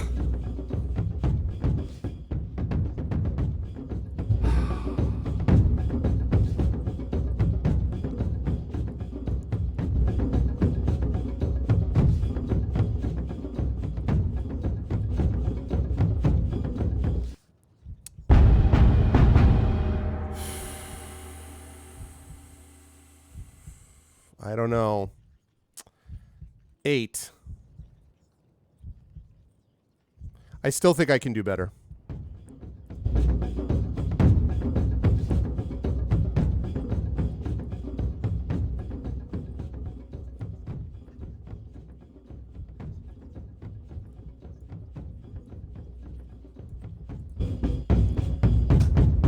What the hell, dude? Unreal. Okay, I'm just doing this to get through this fight, because whatever. This has been tough. Of course, it is flanker, so... Yeah, whatever. Don't care, don't care, don't care.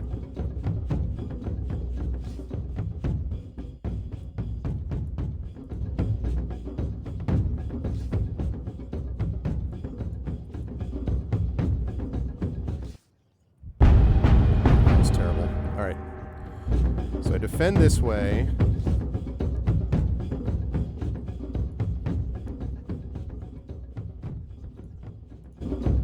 There we go. Okay. Now he's going to defend.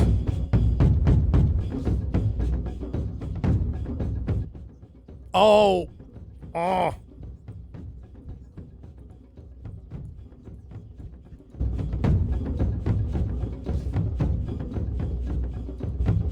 Yep. Saw that coming.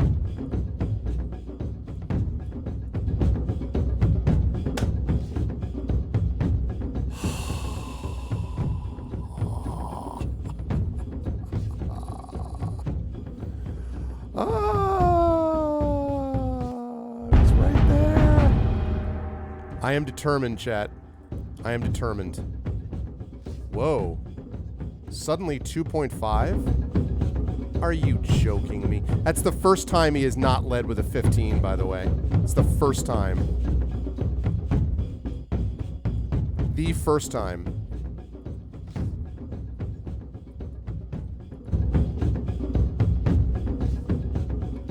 I know. Greyshade would already have won this.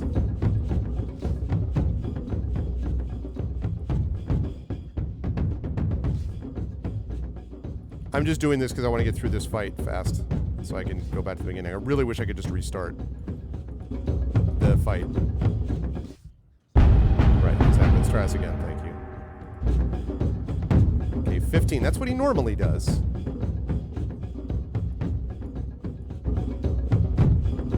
Why? What?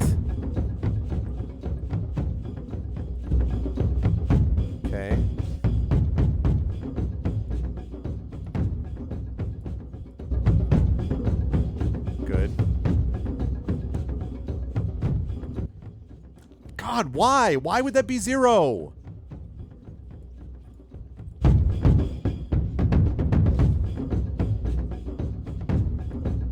Okay.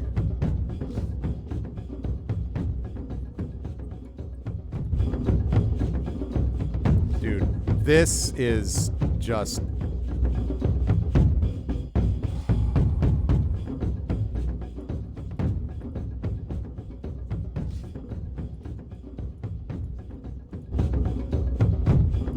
Please finish it off, or me finish you off, please. Start again. Great, thanks. Right, 15.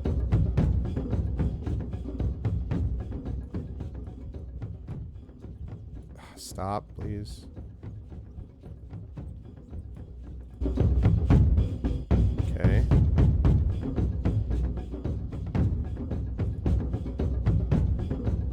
Okay.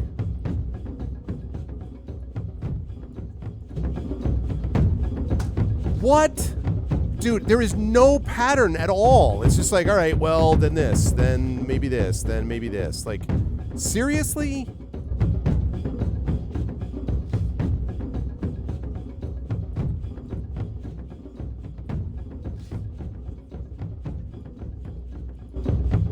Yeah, I don't care. I'm just trying to get to this next part. He would have versed his Kokori, muttered something angsty, and then moved along. Exactly. Exactly. It's exactly what he would have done. Okay, no, that was terrible. Absolutely terrible.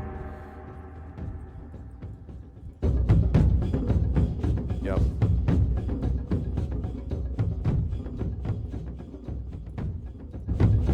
Nice. There we go. Press the advantage. Defend. Yep. Defend. God, no. Why? Why would you do that? Ah, there is no...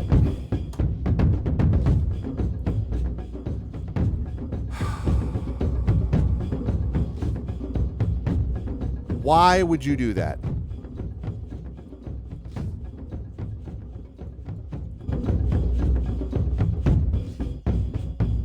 I know, Geester. I know rock, paper, scissors, but like...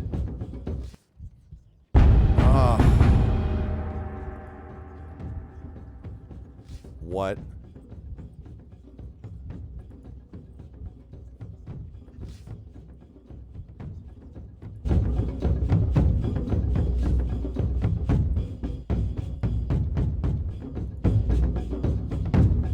Nice.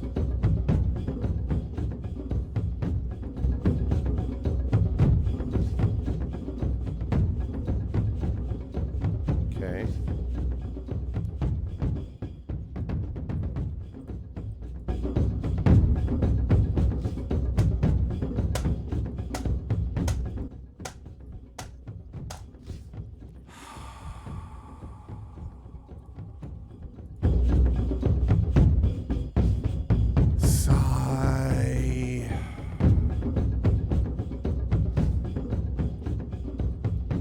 I'm not, again, it just none of these have been good enough.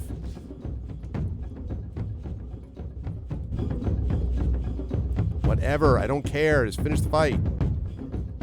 At least they let you try it over again. There's that positive, but like...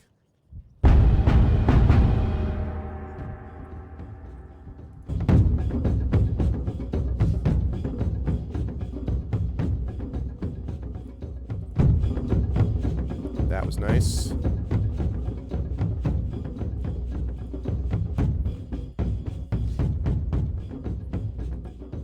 Okay, yep.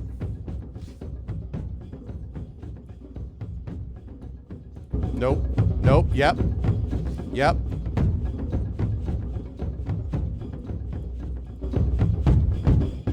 Nice. There we go. That's more like it. Double digits. Let's go.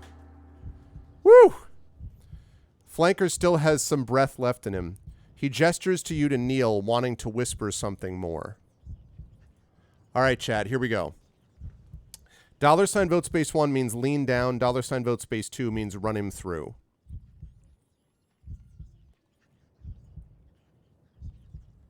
And he's lost his sword, so he does not have his weapon near him. $ vote space 1 is lean down. $ vote space 2 is running through. I felt much better about that fight. Losing 3 stamina, it was never going to be a perfect, like, 0 fight with he has 15. So, thank you for the resub, Effect Life. 2 years of support. 2 years. 2 full years. Thank you, Effect Life. Thank you very much for the resub. I hope all is well. It looks like we've had to take out Flanker, Effect Life, our assassin friend. And as you all know, killing an assassin is not what you should be doing, unless it's, the bad assassins.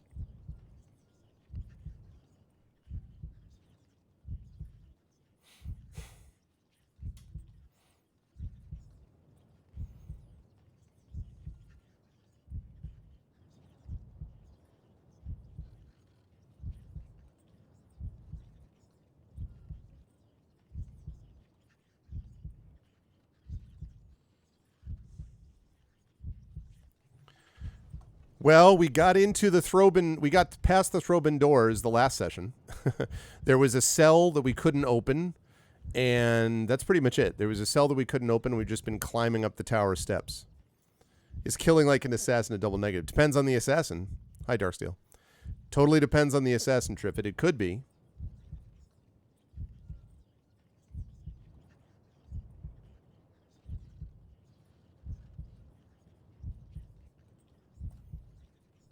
For some assassins, like certain assassins of the Order of Argoth that are not Gray Shade, I could see scenarios.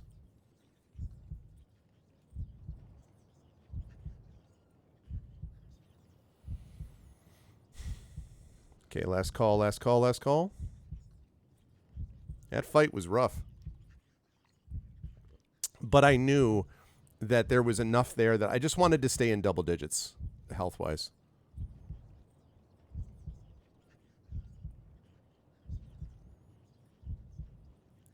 And can you speak with dead? we could resurrect him after he's dead, right? Much safer. All right. We're going to lean down, according to chat. It is right. It should end so, he wheezes. By your hand. You should never have spared me. In the hills. Okay. Here we go, chat. $ vote space 1 is, I would spare you now if you let me. Or, $ vote space 2 is, I make up for my error now. Wow. I would spare you now if you let me, or I make up for my error now. $ vote space 1 is, I would spare you now if you let me. $ vote space 2 is, I make up for my error now. I still feel like Flanker, is something happened, like he's under control. Something happened. This doesn't make sense to me, totally, unless something is controlling him.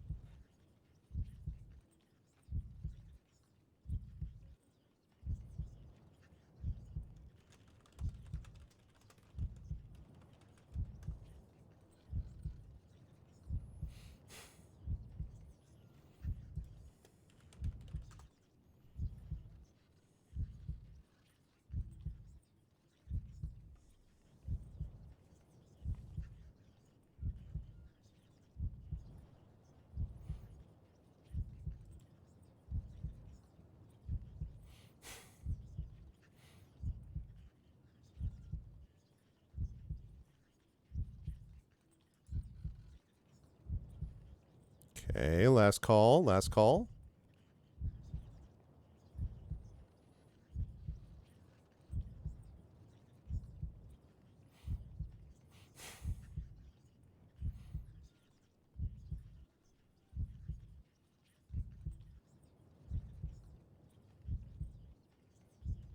All right. I would spare you now if you let me. I would spare you now if you would allow it, you whisper. I do not allow it, he murmurs in reply. And with that, the light in his eyes fades and goes out. Wow, that's quite a line. I would spare you now if you would allow it. I do not allow it. Damn. You get to your feet and leave him dead on the stones. You head along the landing, your heart heavy with grief. Man, we lost Flanker. The Archmage was pay. There is an archway here, but it contains a recessed stone wall as if someone has bricked over a doorway. Curious. Man, poor flanker. All right. $ vote space 1 means tap the wall. $ vote space 2 means push it. Interesting. We lost flanker and we lost 3 stamina. Yeah, that's right. Which is the real tragedy here. I think losing the stamina is the real tragedy.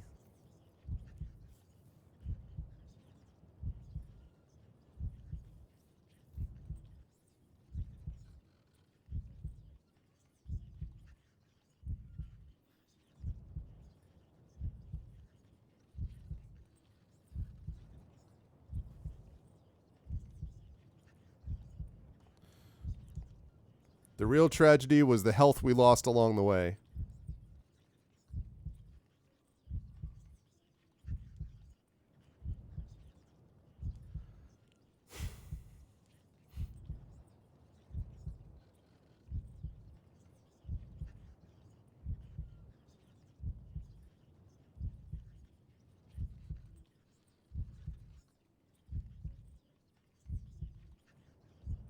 Okay. All right. Last call, last call. We're pushing it. Push it real good. Yeah, I was wondering if someone was going to do that. Baby, baby. Push it real good.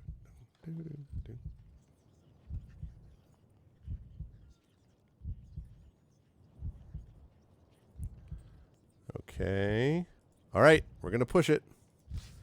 You push on the wall, but it does not budge. Your hands, however, begin to tingle.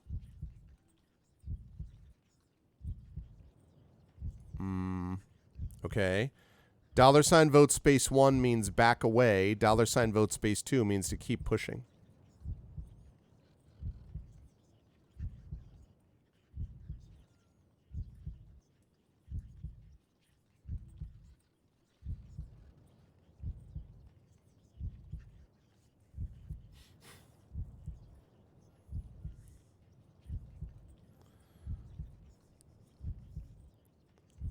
It's all about that, the tingle, right? So to speak.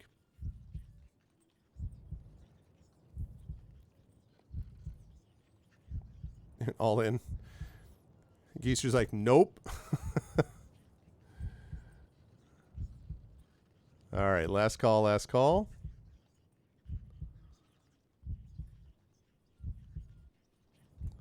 And...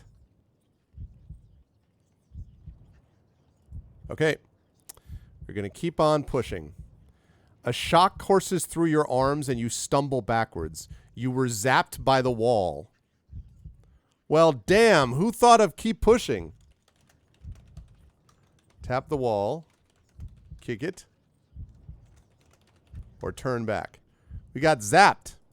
All right, chat. So what do we do now? Tap the wall. That's $ vote space 1. Kick it is $ vote space 2, or turn back is $ vote space 3. Turn back? Where the hell do we go? Unless that means we need to get something, like get some item or whatever.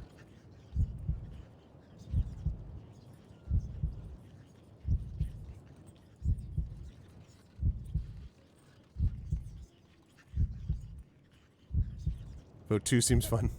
Kick it. It also feels very appropriate, by the way, for what you might actually do. You'd be like, stupid wall, you hurt me. Kick. I'll never forget doing that once in a subway. I stood up. I banged my head against, because I was trying to give up my seat to someone. So exactly, Emily, exactly. I stood up, I banged my head on the the bar you hold on to on the subway. I was so ticked off that I hit the bar with my hand, which meant, of course, that I then hurt my hand for 2 days. It was brilliant work. Good job by me. I'm sure the bar didn't care, but my hand sure did. But it was just like an immediate reaction. I was like, ow, puh, ow. I mean, in positive, my head hurt less when my hand hurt more. So there was that. Your wall next to your PC also is dense. Oh, man. I've never done that. I've never had a situation where I've punched my PC or like through a controller. I've never done any of that. The only thing I've ever done that's anything like that is I did once drop my tennis racket on the court because I was pissed off about something. And it was when I was pretty young. I was like 15 or 16, and I was in a tennis camp. And I dropped my racket, and the guy basically tore my head off. The guy was just like, "Don't ever do that again. How dare I?" I was just like, whoa. He was just like, so, and I will say, not that that's the way to respond to kids 9 times out of 10, but it is true that I never dropped my racket again. And that was as close as I ever came to it, was being upset. Yeah, that bar would never harm anyone again, except the next person who banged into it because. All right. I'm going to last call this. But that was as close as I ever came. Was his name McEnroe? No, you cannot be serious. No, his name was not McEnroe. But, although it wasn't that far off from the time period because I couldn't have been. No, I was. It was definitely a summer camp. And I must have been I may not have been 15. I might have been 16. So we're talking like the summer of 84, 85. So that was right in McEnroe's wheelhouse. So.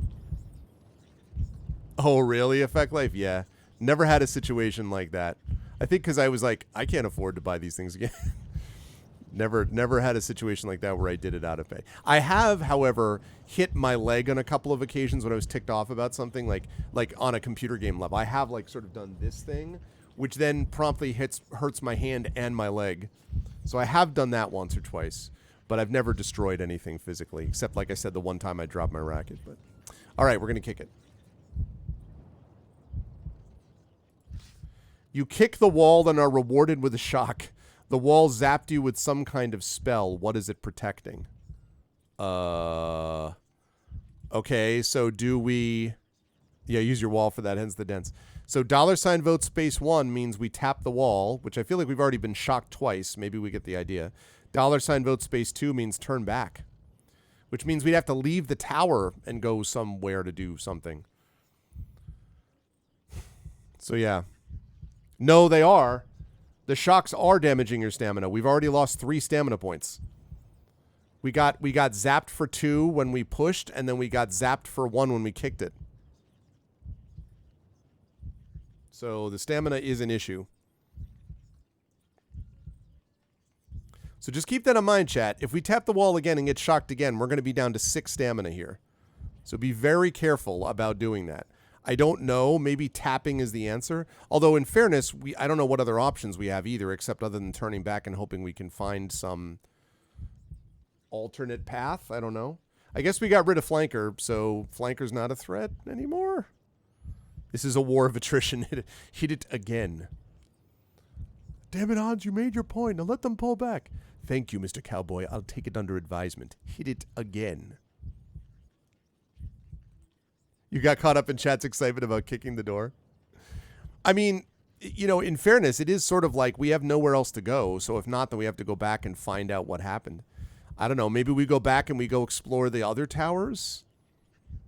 Not the towers on the left-hand side. Maybe the towers on the right-hand side. Or we go into the courtyard or something. I don't know. Or we go back to the cell. We could try to go back to the cell and get into the cell somehow. Because we didn't do that. Yeah, exactly. Yeah, let's do it. We can kick the door. That door doesn't have any right to treat us that way. Yeah, maybe the rat thing in the cell is just kind of like the way that you open a wall. I'm glad you talked to me, Annalander, so that you will not kill Flanker or be zapped by the wall. And be like,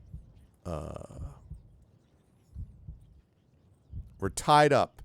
Chat is tied up as to whether we zap ourselves again.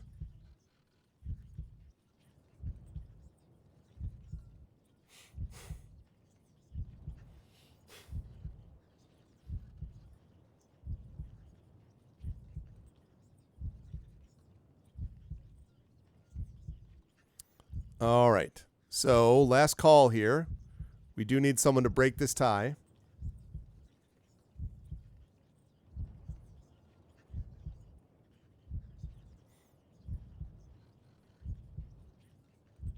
Oh, really, Hillness? Yeah, I don't know whether it's going to be a rough allergy season or not. It's been very... we had a fair bit of wind here the last couple of days. It's very calm today, but we had a fair bit of wind. that may have kept down allergies for some situations. So, stop. These damn reminders. Okay. Okay. We have our evaluations, student evaluations coming up.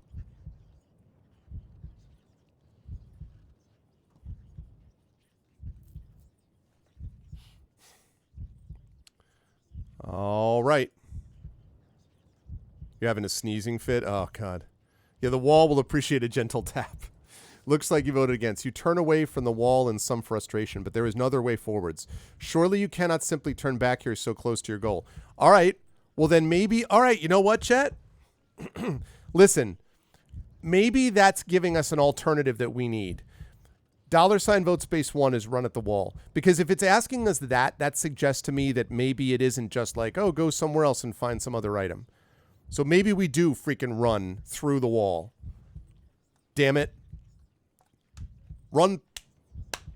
YOLO. Exactly. Tired of my face hurting. Is it still super hurting? We're going to, you know what we're going to do, Emily? We're going to run at this wall with our face. And we're going to see what happens. Okay? Yukon Huskies, let's go. All right. I'm not even going to last call it. We're running at the wall. You close your eyes and ready yourself to run, but you are running headlong to a stone wall. Surely this is madness. It's not madness. Run. You try to run, but you cannot bring yourself to do it. You're running at solid stone. Run. Steadying yourself, you breathe deeply, set your stance, and then run headlong. A moment later, you open your eyes on the other side of the illusion. That's right. We ran through it with our face. Screw you, illusion. We beat you into submission.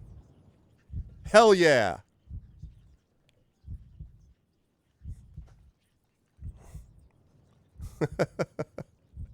You walk inside to discover a large library. Bookshelves line the walls, and more books are stacked on a desk in the corner. You pull a book at random to check the title, 12 Methods of Summoning. Taking a few more, you see that every book concerns magic. You have found the Archmage's personal collection. Okay. You have never seen so many books of magic in one place. A whole libraries of spell books containing every variant, every minute detail of the art of spellcasting. The Archmage's power must be truly vast, with access to so much knowledge. The library is dead, silent, and dusty. Clearly no servants come here. This place is for the Archmage alone.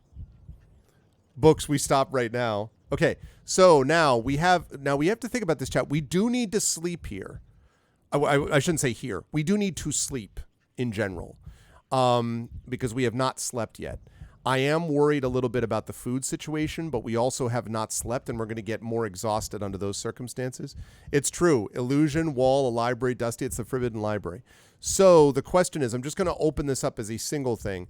Chat, $ vote space 1 to sleep, $ vote space 2 not to sleep. Because then I'll give us these other choices down the road. But we were given a chance to sleep in the courtyard. We couldn't do it there. So then we moved into the tower. So now the question is, do we try to sleep here?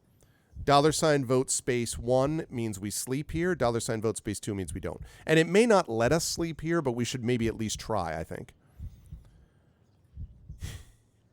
If Flanker had read Grey Shade, he would have known you cannot best Arvin Elrond. Ah, I am honored. Well, he cannot best Arvin Elrond and his friends. See, that's one of the messages of Grey Shade. No person is an island, you know.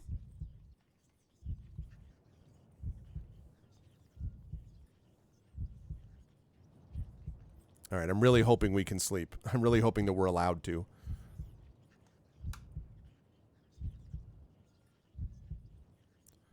Last call, last call.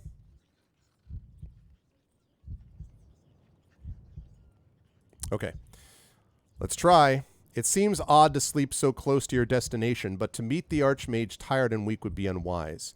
Laying your pack down, you try to rest despite the hard floor. You have eaten nothing today, but you have no provisions, only a single vial of blimberry juice. Now, let me double check this quickly. Because we have these purple leaves. I don't know what the purple leaves do. I do know that blimberry potions can not only heal us, but can also theoretically can act as a potion, can act as a provision, basically. So if we drink the blimberry juice, we will be healed because of that. Plus, we will be healed with having eaten for the day. Plus, we'll get this stuff from rest. So this is going to give us stamina. However, we've only got one blimberry juice left. And once that's gone, it means we will not be able to use Doc anymore. But then on the other hand, are we just not going to eat because we need to do that? So this is a very difficult decision from my point of view. So we have basically three choices. We can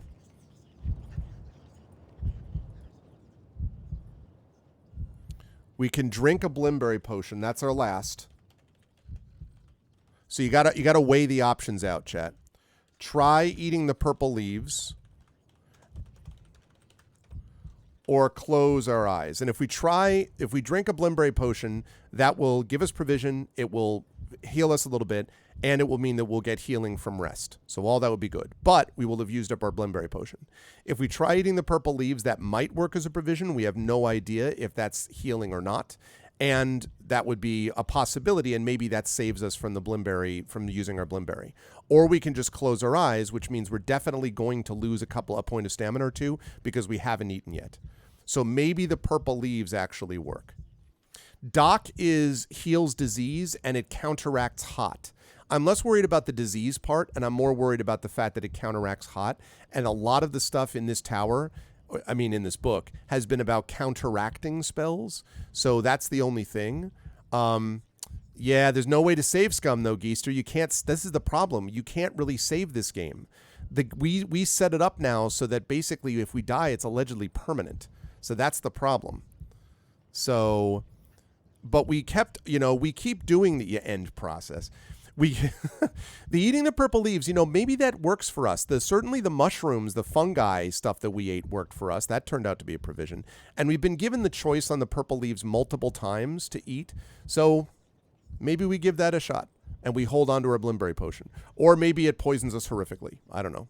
But, we've held on to it for a long time through multiple books. So I think now may be the time. Only one way to find out, yeah.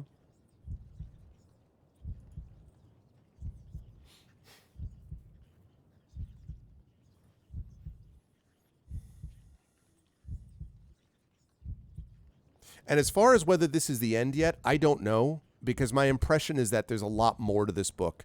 I don't know whether it's the end. I do know that we've done very well with the serpents and keeping the Archmage from knowing us. Maybe that helps, but I don't know the rest. I'm sad that we had to kill Flanker, though.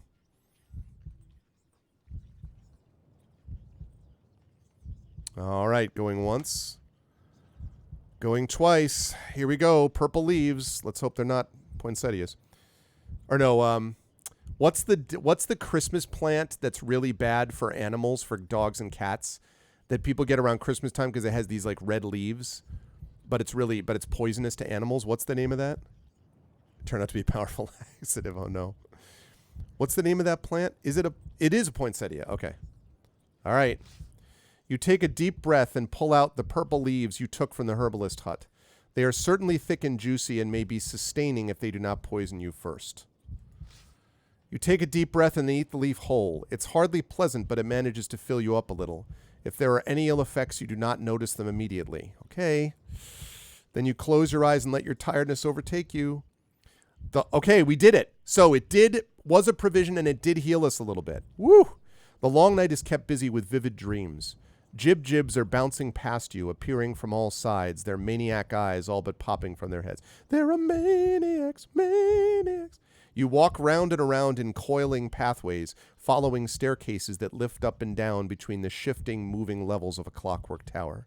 There seems to be no top and no bottom to this place. You walk endlessly, and all the while you hear distant laughter from somewhere above.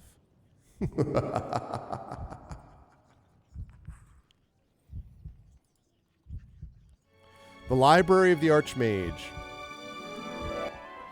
During the past day, you gained some maximum stamina, +4, ran out of provisions, reached the inner fortress of Mampang, entered the Tower of the Archmage, and killed Flanker the Assassin. The Archmage remains unaware of you. Okay, he still doesn't know that we're here. That's good. You wake. Sunlight streams in through the window. Okay, so good stuff, chat. Now, we still don't have... we haven't eaten for today, but at least we ate last night. So, oh, man, it is. One of the best music themes, but the clock tower in Castlevania. Yeesh. Okay, and we still have our Blimberry Potion. So, good call, everybody. All right, so here are our choices. We can pull out a book. Someone should read Lord's Dome. Maybe we can do that here. I'm sure that's the first thing we'll find. Or we can cast a spell. What do we got? H. Oh, is this how? Yeah. Counter's fixed. That's good to know. Cast how.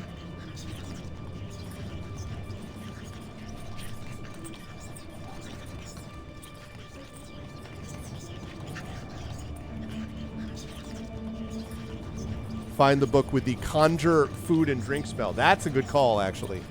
If only, Darksteel. That's a good call. All right, so we've got that.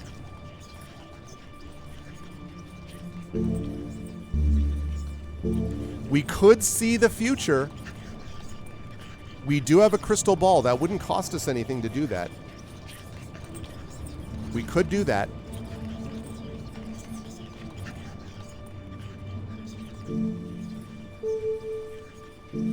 We could open locks and doors. I don't know why we would do that yet. We're not standing in front of a door.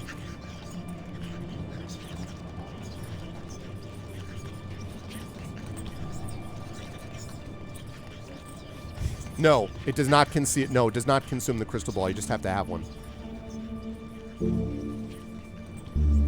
Jig. We could cause lively dancing. I don't know why. Why would we? I have no idea why we would do that. Nor do I know why we'd want to play music to notify the Archmage that we're around. But whatever. We do have a flute, so we could do that. M, A, G, right? Protect from magic. Hold stamina. Yeah, no, it does not consume the crystal ball. Oh, we did dope already, right? Jig, far, dude. Okay. Okay, or move onwards. Okay. We could pull out a book, chat. That's $sign vote space 1. We could cast How. That's find safe passage, 1 stamina. We could cast Far. Let us see the future. That does not cost stamina because we have a crystal ball. We could cast Dope, which is open locks and doors, 1 stamina, but there's no door to open, so I don't know why we would do that. Cast Jig, again, I know it might be funny, but cast Jig is on somebody else, not on ourselves, so we wouldn't lively dance. I feel like all that is doing is like telling the Archmage, hey, someone's in my library playing a flute. Cast Mage is protect from magic. That costs 1 stamina to do that, or move onwards. Now, our stamina is at 11 out of 26, so we're better than we were last night, but we're still below half, so we do have to keep that in mind. Although we have built up our overall stamina, which is nice. But, you know, we started with 18, and then we've built it up a couple times. One, we met that crazy thing that we lost our god, but we gained stamina. And then the other one was where we... I think we did it with the hourglass. Something caused us. I don't remember what it was to do that. So we can pull out a book, or we can cast a spell, or we can move onwards. So get your vote in now, chat. I still love the fact that we ran through the freaking wall to get in here. I love that. That's basically don't they in Harry Potter, right? The what do you call it? The platform, 5 3/4 or whatever.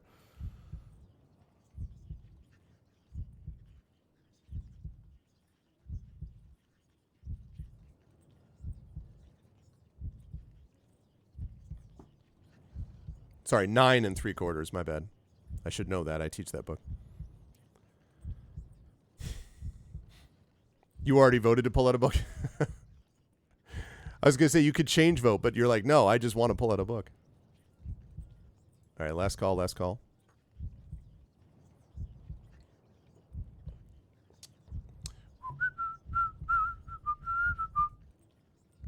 Hey, Effect Life, I have a question. I don't know whether this is possible, but I wanted to throw one other tweak to Arvbot, to Arcanaspot, not Arcanaspot, to Arvbot out here, Arvbot Plus. Is there a way that let me see if I can explain this, that I could like there could be an arrow put in so that we could move options up one. So the example that I would give is, let's say that we do pull out a book and then it does whatever and we read the book and whatever. And then it gives us these same options again, but without pulling out a book. What I've been doing now is I've been taking one of the spells and or one of the options and putting it where the pull out a book used to be.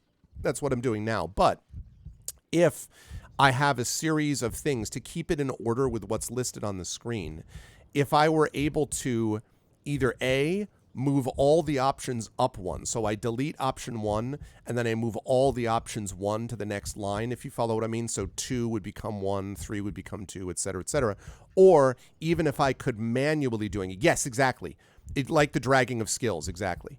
Is that impossible to do? It's very minor, but because there are so many choices in here, and I like to keep them somewhat, consistent with the choices that are given as, because I like to keep it consistent with the choices that are given on screen, that might be something which could be helpful. So I wanted to mention that as a thing. So basically, yes, reordering it. And the dragging of skills is a perfect concept. Yeah. Like I say, it's not urgent, Effect Life. You already have done way more than people need to do. So please, this is not, I'm not in any way saying this is a rush job in the least. Okay, we're going to pull out a book. You go over to your shelves and run your finger along the titles. Ooh, we have choices. Okay, let me save this.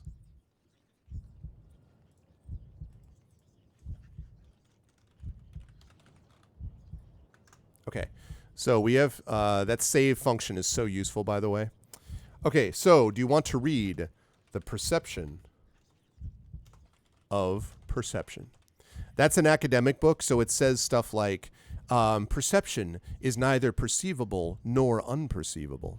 The academic's classic thing is to dramatically say something which is literally both options in one. Shakespeare is both driven by and not driven by his religious convictions.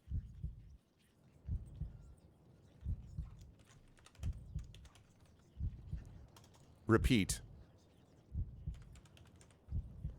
He just threw our last try. I'm glad that Ballstick's trying, and I'm so sorry that you're going through that, Emily. As we talked about last night, like just the constant feeling of even like sore pain, even if it's not as bad, but still having it is just mind-boggling. It's just so frustrating.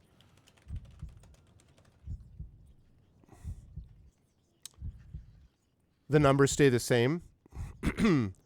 Well, they stay the same, but if I'm looking at, so basically if I have these 4 choices here, right? If I blanked out option 1, then someone could still, it still would show 2 on Arvbot, even though it was 1 on the screen, right? I mean, I know what you're saying, but like, so, and meanwhile, while Effect Life's answering that, $ vote space 1 is perception of perception, 2 is artifacts of teleportation, 3 is magical prisons, and 4 is do something else. Yes, but 1 won't be votable? Okay.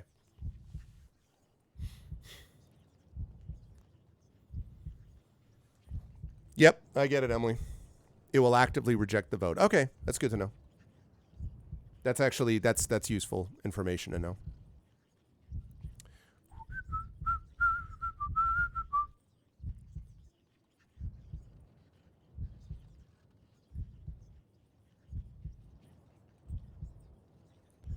Two for perception, 2 for magical prisons. Hey, Hillness, by the way, so programming for the symposium is closing in on being complete. It's not there yet because there's a little more work to do that that Emily and I are doing, and then it has to be distributed to symposium participants to vote on, and like a bunch of stuff. So it's not there yet, but we are closing in on it.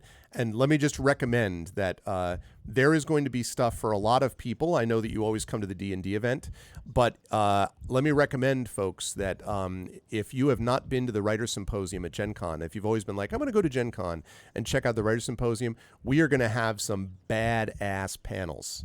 There are going to be some good panels there. Some really good participants, really good members of the symposium, obviously, but a lot of really good panel choices and a lot of good things to do, and workshops to do, and things that will be related not simply to just literature, speculative fiction literature, but there will be gaming associated stuff even more extensively. So it's going to be well worth your while to go there. I think that, we're happy what we've done with programming. Emily in particular has done a wonderful job on like establishing, coordinating, filling in, like moving around, using incredible magic of skill and things. It looks great. So yeah. All right, so last call, folks. We got a tie between Perception of Perception and Magical Prisons. So you can get your vote in, chat. And Artifacts of Teleportation. So last call, we got 2 votes for Perception, 1 for Teleportation, 2 for Prisons. So we need someone to break this tie. So either change vote or add a vote.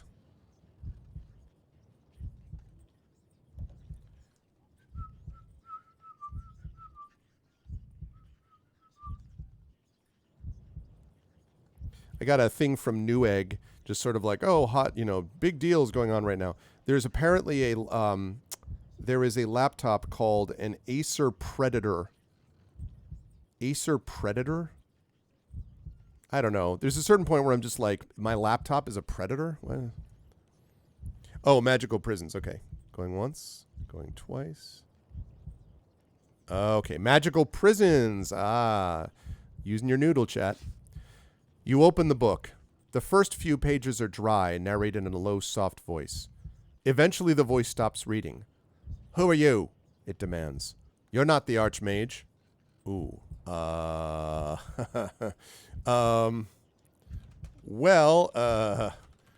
Do we say the Archmage is elsewhere? We say you are inside this book? Or we say, who are you? Who? Yeah, that's creepy. What do we say?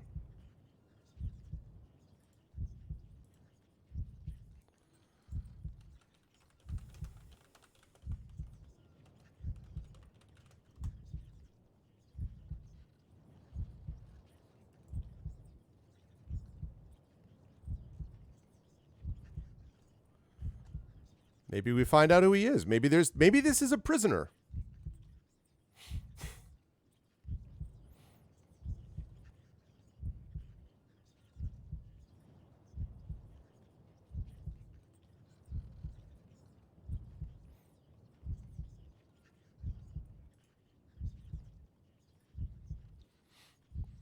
Yeah, that's true. We're just like, hey, thanks for reading us this book.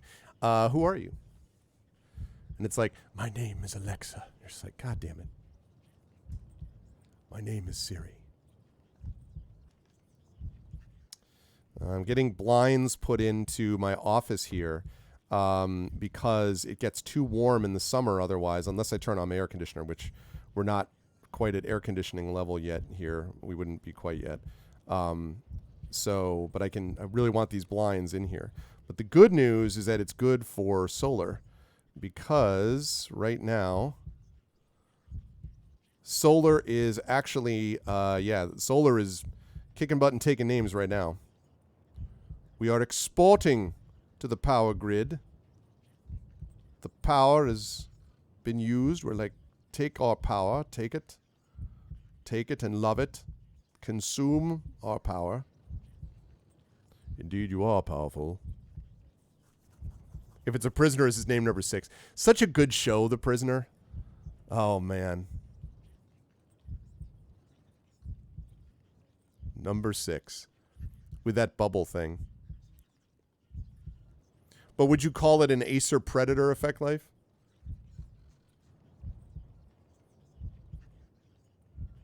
Okay. Who are you? The pages of the book riffle themselves with satisfaction. I am Valaquesh, the greatest archmage the fortress ever had. I swelled our numbers. I taught peasants to till the fields with spells of giantism. I built the portal traps of Kare and distributed their secrets among its people. I did many acts of wonder, and you can read all about them in my book. Okay. So we could say, whoops, sorry. So we could say you are inside this book. We could look through the book. We could say, but how are you speaking? Or we could close the book. It's true. I did many acts of wonder. That's great. But I mean, listen, I want to know more about this guy. Valaquesh. All right, Valaquesh.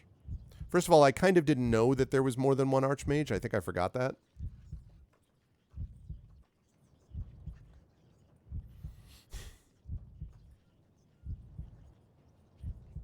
Used to have an MSI gaming laptop. The battery ballooned. Oh, yeah.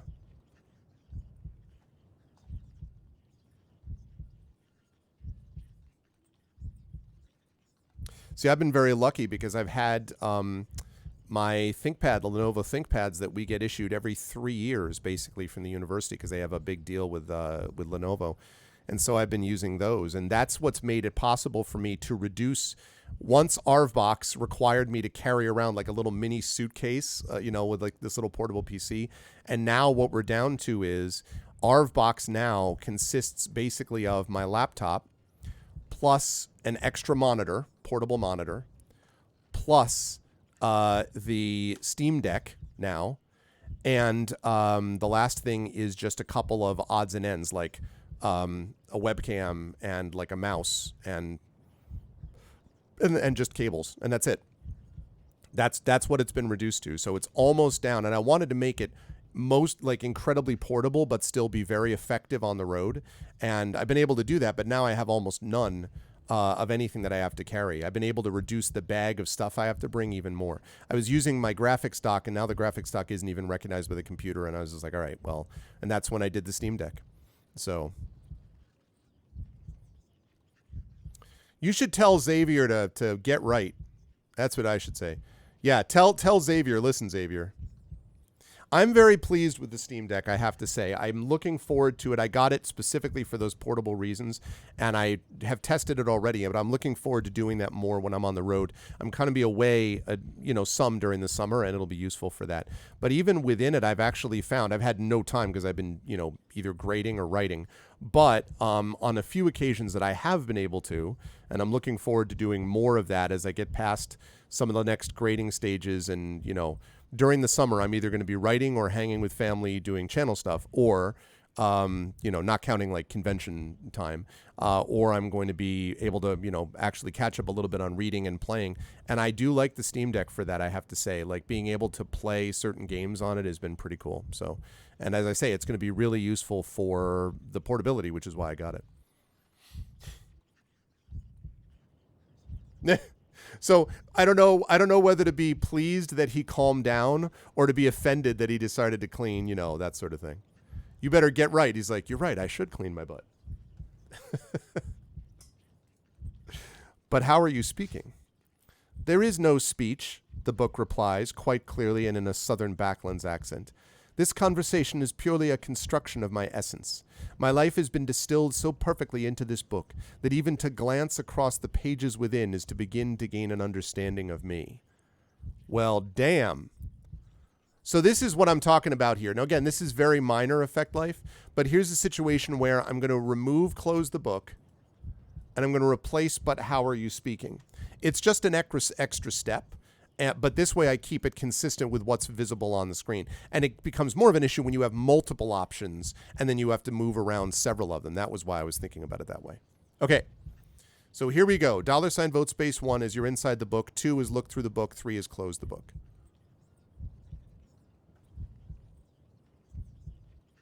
I love that idea. So he basically is the book. My ego was so extreme that my book was me. I can imagine some authors that would probably just be like, well, yeah, my book is me. But realistically, I will speak just for myself, but no book is an author. Like, Gray Shade, as I've said many times, has elements of me, but there are many things it is not, or that I am not, that are not in the book. Same thing with Renegade, same thing with Winnie and Wormwood, same thing with any of the stuff that I've written. Icarus, there are elements of me, but not the whole thing. I don't know, Emily, whether you feel like all of you is in one of your books or if it's just, elements of you.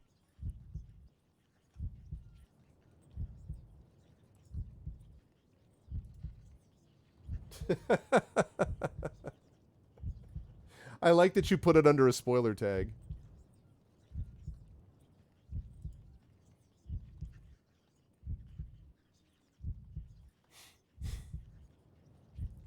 I know some authors, though, that I remember having seen several interviews with authors who have been like, the book really is me. I poured all of myself into it. And I'm just like,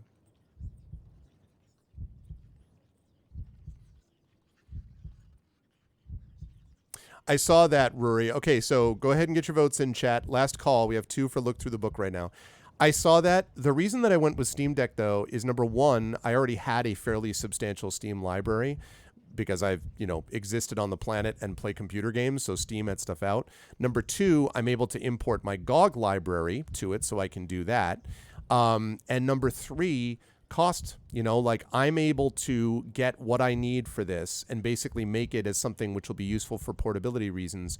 Right now, it's sturdy, it's supportable, it's very modifiable and upgradable if need be, or replace or fixable if need be. And it's like a fraction of the cost of what the others are out there. Like, there was one that I saw that was like, oh, it has every kind of handheld, blah, blah, blah, blah, blah. It's like $1,100. I'm like, dude, at that point, you really should just get another laptop. Like, there's no reason to spend $1,100 on a handheld device. This is like half that cost. It is a kind of powerful PC. It is useful. And the only real problem with the Steam Deck, honestly, is battery life. I mean, that's the only issue. Otherwise, it's never exact for several reasons. Yeah, I guess it's the whole, like, the all of you thing that I wasn't sure about. You absolutely can. Yes. You can put GOG games in the Steam Deck. You use something called Heroic Games Launcher, which allows you, it's a mod that allows you to play Epic Store games and also GOG games. The only games that you have to, it's like an extra button, but otherwise it works the same way. You put the games in the list the same way. The only games that does not work on the Steam Deck are games that use heavy, I think it's anti-cheat stuff. Like, I think one of the Call of Duties is like that. You can even get BattleNet to work. You can even play WoW on it. You just have to do some things to fiddle with it to get it to work. But I played a little bit of Guild Wars 2 on it, actually. So you can get even MMOs to work on it. Now, again, the control scheme depends on what it is. Some games that are optimized for it, like Persona 5 is 100% optimized for it. Ease Origins, which I had already, is mostly optimized for it. But then there are some other games. Guild Wars 2 is still a little weird, like, control-wise. So you have to do a lot of extra work to do it. So, yeah, I can totally see that. Yep. Yes, thank you, Triffid. Okay, look through the book. You skim through the book. The various things mentioned by the book are indeed included, along with some other anecdotes. The founding of the Inner College of Mampang, for instance, for the study of magic. The book leaps a little in your palm. Now, dear reader, there's a rhyme at the front of this volume. Perhaps you could read it out for me. Ooh, okay. There's a rhyme that explains the Inner College of Mampang. So why find the rhyme or shut the book? And again, this book thing doesn't happen in the original book. The original game book doesn't have this at all. So $ vote space 1 is to say why, 2 is find the rhyme, 3 is shut the book.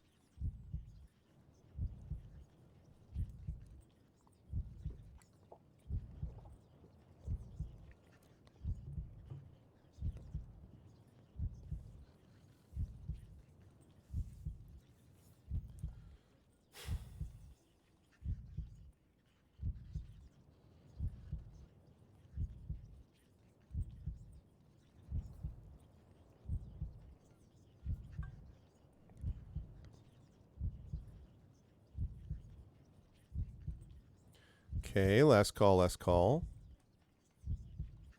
Well, the only thing is that I feel like this thing is more just like, "Hi, I'm a book and I'm awesome." Like I don't know. This is the other archmage, right? Not the current dude. But yes, I can see that. It's certainly reasonable to ask why. Why, you ask? You'll see, replies the book. I mean, it's not the current. I'll just open this up as a regular poll. $ vote space 1 is find the rhyme, 2 is shut the book. This is not the current archmage. I mean, like, because, you know, like he didn't say like, well, I'm going to reveal all of my secrets. I'm going to tell the archmage of your existence. Like he didn't say any of that. He was just like, who are you? And then you're like, I'm this person. And then he says, I'm Valaquesh. And he gives you all this info. Seems weird that he would do all of that and then be like, haha, you suck. You know, like, I don't know. I feel like, and also it gives me other information about, it gives us information about the College of Mampang. And we do need more info here about this whole place.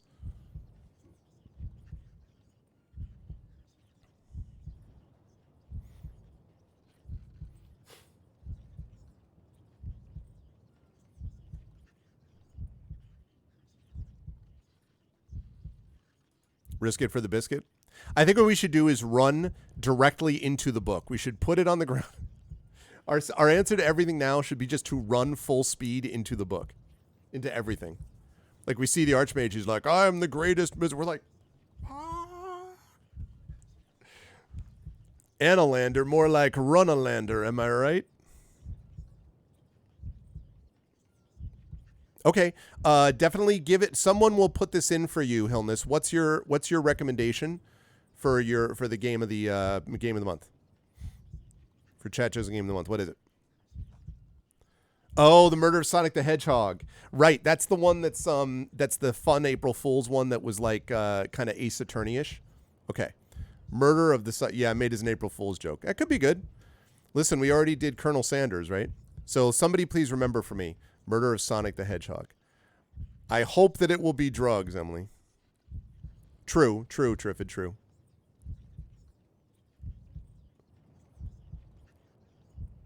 Hey, listen. It almost felt like that, didn't it? Extra crispy. Anyway. You finished it in over 2 hours. That might be a good Chat Chosen game then. Okay, so we'll remember it. Can someone please remember that for me? That we're doing the Murder of Sonic the Hedgehog is one of the nominations. Okay, we're going to find the rhyme. You turn back to the start of the book until you find the rhyme. Now, declares the book, read it out loud if you would. Okay.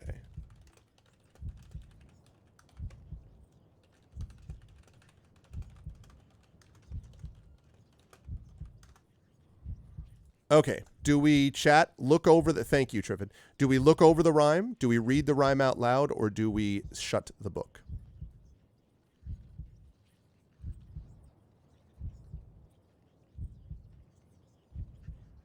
Yeah. Conceivable, I guess. But maybe that's why we look over the rhyme first.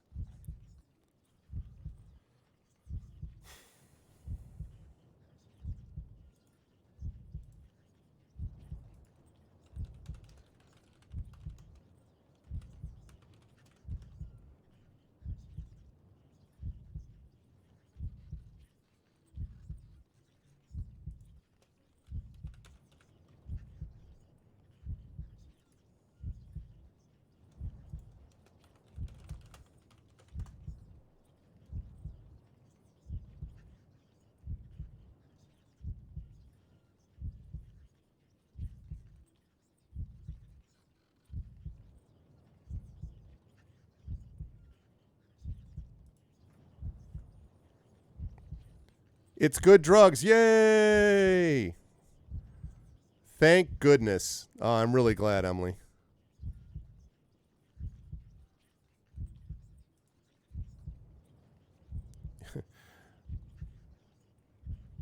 And drugs, you'll see my mood much improve. That's good. I mean, it's good because I don't want you to be in pain. So that's the reason it's good.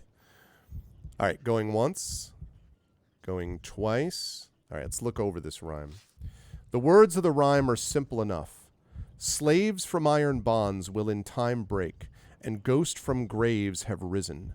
But the bonds on a soul will never shake if a soul accept its prison. That's the one. insists the voice. Well, $ vote space 1 is read the rhyme out loud. 2 is shut the book.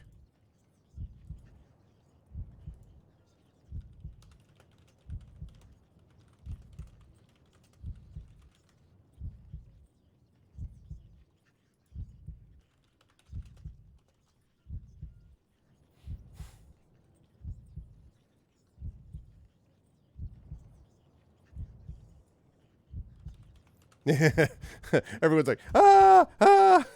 I have no idea, honestly. I have no idea.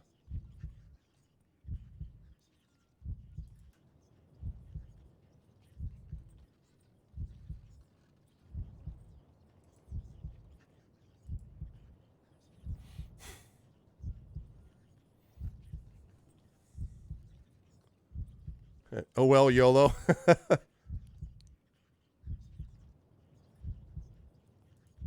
Yeah, I just don't know. I could see it certainly feels suspicious, but I don't know whether it is or whether it's just sort of like,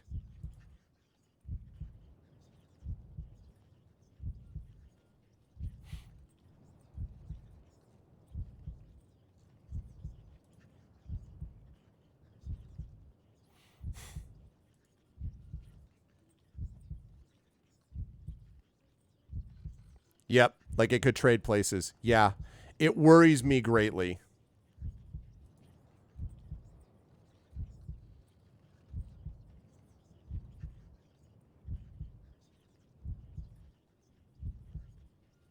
Yeah, the you'll see part, yeah. I agree with you. I think this seems very sketchy. Okay. Shut the book. You snap the book quickly shut and the voice vanishes. However, we could take the book. That seems reasonable. Just quick vote, chat. Do we take the book? $ vote space 1 is take it. 2 is put it back. I could see a scenario where this could be very useful. We could fool someone into reading this book. You know what I'm saying? That's the one. Read this thing. But now we take this like, I have a good book for you to read. Perhaps you'd like to read it for yourself.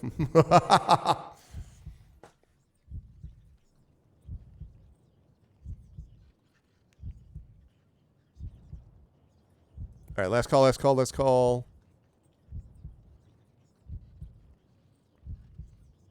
Okay. Cautiously, you put the muttering book carefully into your pack. Okay. So now, once we're done reading these books, by the way, chat, we're going to be done because we have about 2 minutes here, and then I want to, well, about 5 minutes, and then I want to run the thing that I mentioned. Okay, the perception.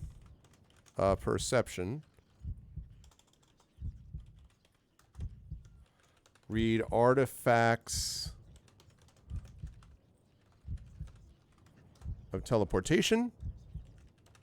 Read the history of the underground realms. Or do something else. There is a new book. It's true. All right, chat. What's it going to be? Perception, artifacts, history of the realms, or something else. Let's go through this quickly.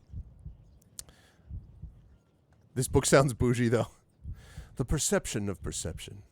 Perception is neither perceived nor shunned, but is a combination of both. We can neither perceive perception or not perceive perception. Perception both is and is not, visible and not visible.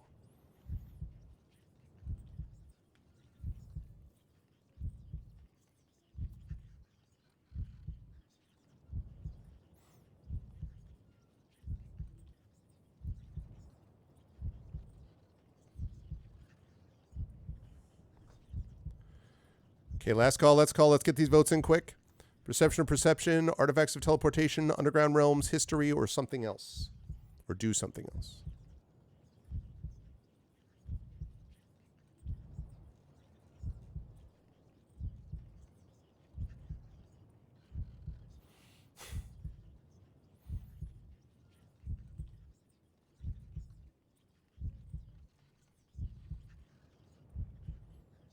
Okay, we're going to read the perception of perception. You lift down the perception book and open it to find the contents are a simple, elaborate diagram. As your eye traces its lines and its outline, you find yourself becoming acutely aware of hidden meanings and references within the art.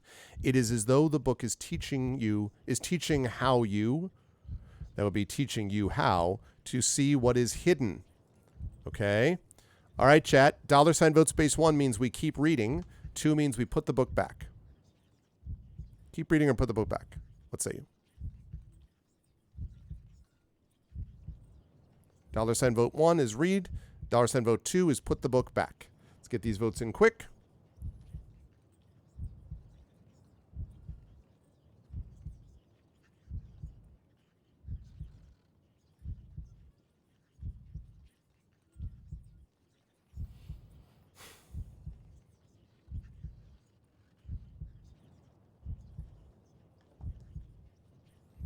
Okay. Last call, last call. All right, it looks like chat is in favor of continuing to read, so we will do that.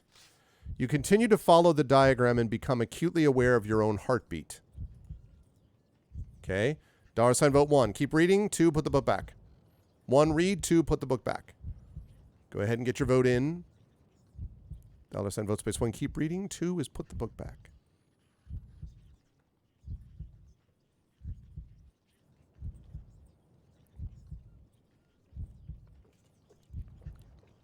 I feel like we already are aware of our heartbeat, because it's been beating the whole time. Looking for a heartbeat. But it's been a while since someone has used that on Twitch. That reference. Okay, last call, last call. Going once. Going twice. Okay. You follow the diagram onwards and start to notice the little hair inside your nose. Okay. Vote 1 is keep reading. 2, put the book back.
Okay, keep reading.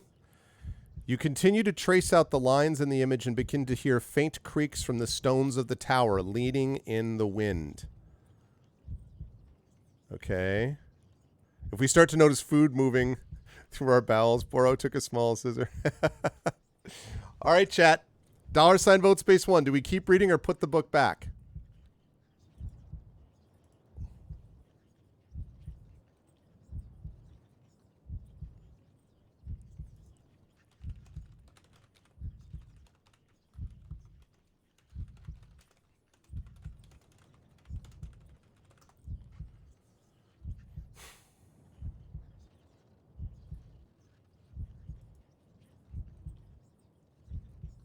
Okay, we're going to keep reading. You follow the diagram further and become aware of the sound of someone writing upstairs. Interesting. Okay. $ vote space 1, keep reading. 2, put the book back. That I was not expecting, actually.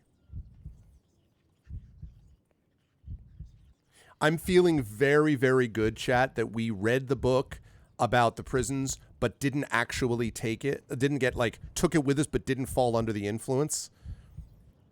I'm feeling very good about that. That feels to me like that feels like we got something that may help us. I'm pleased that we did exactly what we did. Like exactly in that sequence.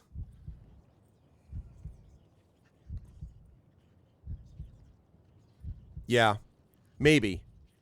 But it feels like the fact that we have the opportunity to take it and we know that it's a little sketchy, but that we could, I don't know. It just feels like something that could be used properly. Okay, I'm going to close this because keep reading. You continue to follow the diagram and become aware of the rivers moving through the rock underneath the citadel itself. Okay, same thing, chat. Sorry, I know this is the same thing, but I keep feeling like it's a different option each time, and there may be a point that you're all like, I don't know if I want to go through this again. So again, keep reading is 1, not is 2. And when we're done with this whole reading bit, we will do the Patreon vote, and then we'll wrap.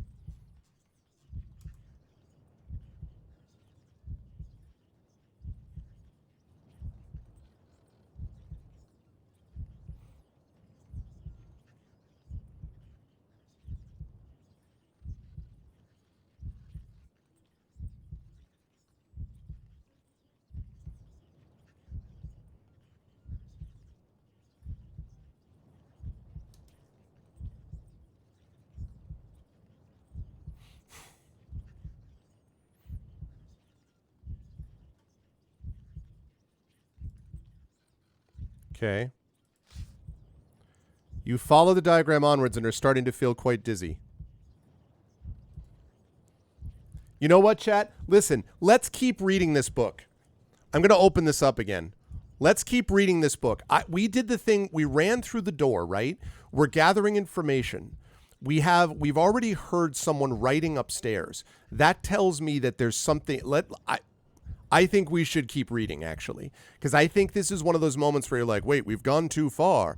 I actually think this is a moment where it makes sense for us to do this, because at some point, I think that I just think it's a good idea. I feel like if we keep reading, we're going to get more insight into stuff, because it feels to me almost like it's a dodge. Like you go, wait, it's telling you to back off before you go too far. But I feel like there's more going on there. Choo choo. What's up, Shadow Mage? Good to see you, Shadow. What's up, man?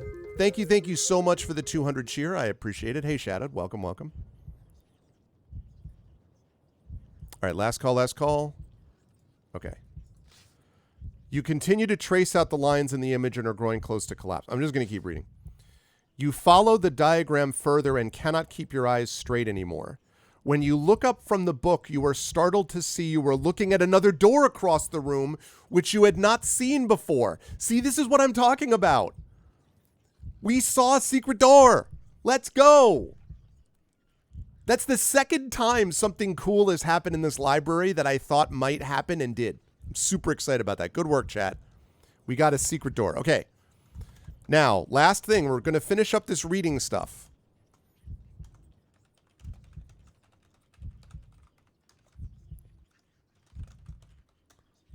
Read the history. I'm very glad we didn't read the prison thing. Yeah, the fact that it gave us the option to look it over but not actually, and then helped us take the book, is what made me be like, oh, wow. All right, so we have 3 choices left, chat. Right, exactly. I'm worried about that too, Triffid. If we read the other books, the door may disappear. Yes, I'm also a little concerned about that. I feel like we have our perception, so now, like, you know. It also reminds me a little bit, if you stare at something, like if you look at something, just a regular everyday object, but you keep looking at it, after a while it starts to look weird. You know what I mean? Like you start looking at it and then you're like, why does that look like that? Because you've never actually stared at it for that length of time. All right, last call, chat. We've seen what perception our perception was in, exactly. Seen our perception was in. Ah, this is cool, chat. This was a good session.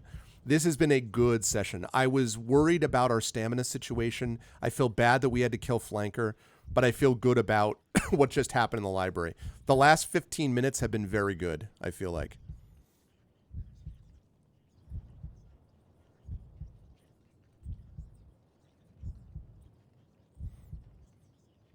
Okay. Going once. Going twice. The Magic Eye pictures, yep. I think I still have a Magic Eye book somewhere.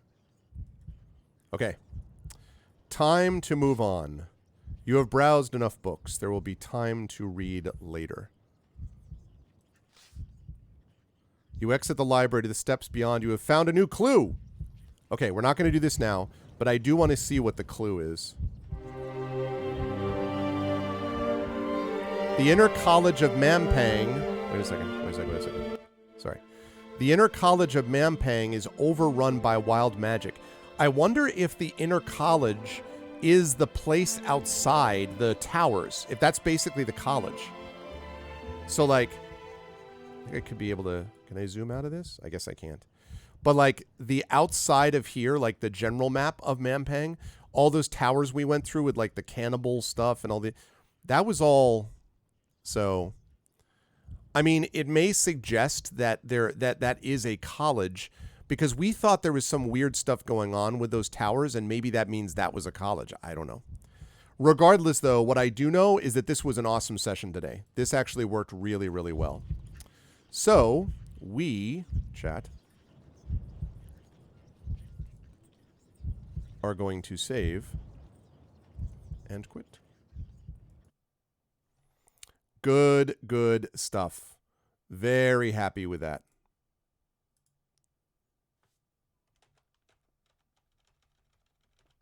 Hold on a second here. There we go. We have played so far, we've played this for 23 hours. So we played part 1 and 2 for 38 and a half hours. We basically, Shamantanti Hills was maybe about 10 or 11 hours. And then 2, Kare, City Port of Traps, was about maybe 20 hours, 25, 20. It might have been about 25 hours. And then part 3 was the longest. That was 41 hours by itself. That was very long. And we've played this so far, so about 23.4 hours. So good stuff. This course is awesome. I had to get to the store. Oh, sorry, Arudinel. No, what you would have been proud, Arudinel, because what happened was... we had to kill Flanker. That sucked. Flanker was obviously under some kind of mind control or something, so we had to kill Flanker. But we were able to, we found this place where there was a secret door. It was like a hidden door, not a hidden door. It was like a blocked over archway. We touched it zapped us. We pushed it zapped us. Chat decided that what we needed to do was run at the door, and running at the door broke the illusion. And we just broke through the door into the library. We slept in the library. We ate some purple leaves that we had. We didn't have to use our Blimberry juice potion, so we still have that to counter spells and stuff. We woke up out of that with 11 stamina, just 2 down from what we had before. So we were rested, and we need to find food today, but at least, whatever. The Archmage is still not aware of us. And then we found in the library a couple of books, including this book in which the previous Archmage's, essence has been found about magical prisons. The voice tried to get us to read out this rhyme at the beginning, which we all think would have meant that we would have ended up imprisoned in the book, and he or she, the Archmage, whatever it is, that Archmage, the old, which is not the current Archmage, is the old one, would have been able to escape. So we didn't do that. We closed the book, but it allowed us to take the book. So now we have this book that we think can imprison people in it, which would be pretty cool. Then we read another book on perception, and we read the book so many times that we found a secret door, and that's the secret door that we have up there. Yeah, I think that's what happened, basically, Arudno. So anyway, it was badass, super cool. I really, really like that. I'm excited. I love it when things like that work out, and where things you hope are going to be a certain way are a certain way. I am hopeful. Okay, now here we go. Chat, we are going to do the chat chosen game of the month. So what we need to do for this is nominations. So I'm going to increase the size of that a little bit. Nominations. Okay, so here we go. So we have the following choice. Which would you like me to do? So we have the murder. What? Open the question. Oh, okay. Hold on. Yes, Effect Life has been wanting me to use this, in fairness, and I keep forgetting. Okay, hang on. Don't anybody do anything yet.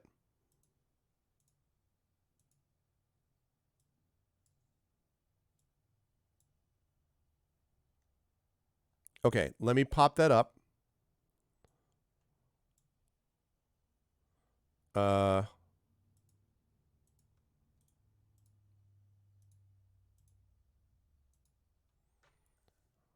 Okay, yeah, I forgot about this. So now if you just do $question and then the name of what you want to nominate, it will automatically pop it up in the questions window that you see up here.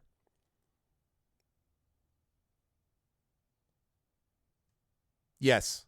Yes. I think that's interesting, Arudinel, and it's interesting obviously for me too because of I have a particular interest in assassins given the book that I wrote. And the books that I wrote, and it does make me, it has, I mean, I've been thinking about this subject quite a bit. I do think, well, I think redemption is possible. The question is whether you live beyond your consequences, and it depends on the circumstances and how it happens. But I agree with you that in this circumstance, Flanker being our friend doesn't mean that Flanker isn't subject to the control of others in certain cases. So it's not that Flanker would have gone out of his way to kill us, maybe if he was under his own mind, and I would have preferred that we not kill him. But the fact that he was subject to control says something about him. Because I think you're right, Arudno. You're 100% right. That's the dodge, right? It's like when everybody always says, like, well, you've killed, like in a role-playing game, well, you've killed many people, so you're just as bad as us. And the answer is no. It depends on the reason for which you did all of this. The motivation matters. Oh, Dr. Fuller, as long as you got the drugs that you needed. Okay, so we have right now Songs of Conquest, which I remember hearing about, The Murder of Sonic the Hedgehog, or Star Control 2. And once we get all of those up there, chat, then we will be able to make the vote. Now, I'm still going to put the poll up. I'm still going to do a vote for these ones that we have. I'm still going to do that because Songs of Conquest.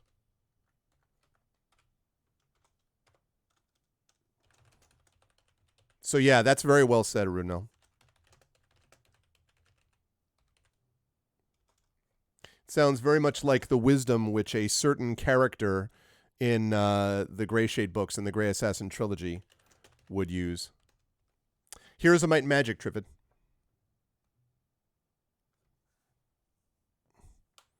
Yeah, that would be interesting to do that, actually. That would be very cool, actually. All right, 3 so far, chat. Are we going to add any others? If we just have these 3, then we might just put this 3 into the next game's poll and just leave it at that. We might just do it that way. But if we get another nomination, then we will do a vote, and we'll take the top 2 vote getters, I would say. Yep. Heroes of Might and Magic. Tremendous game.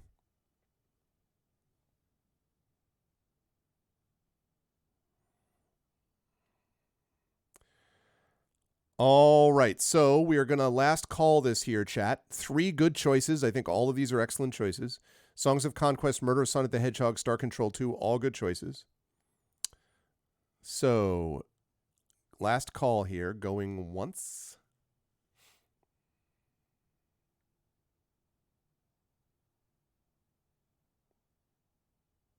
I totally agree, Rudnell.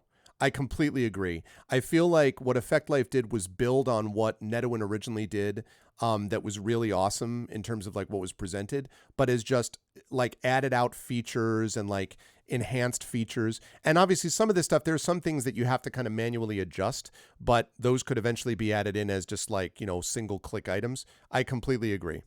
I totally agree. I think like, and I offered on multiple occasions to try to pay Effect Life for this work, and I have been turned down multiple times.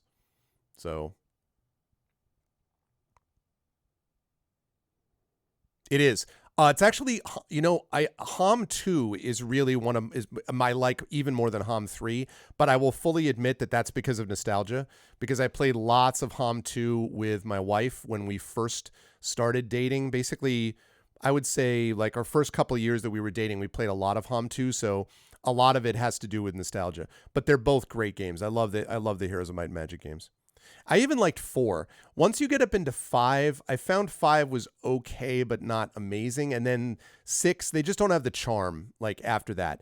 I feel like I played and on stream 1, Heroes of Might and Magic 1, but that's very basic. 2, I think, really was the sweet spot. And there's a lot of mods out there for 2. A lot of people like 3, and 3's great too. 3's great as well. But 3's great. 4 is great. 4 is very good, although not as good to me. And then 5 is okay. But like I said, once they started switching up the models and stuff, Hom 5 didn't kind of click with me the same way as the others did. So I do like both of them. Especially I liked 4. And 5 was, like I said, fine. I liked 5. It just wasn't the same level for me. So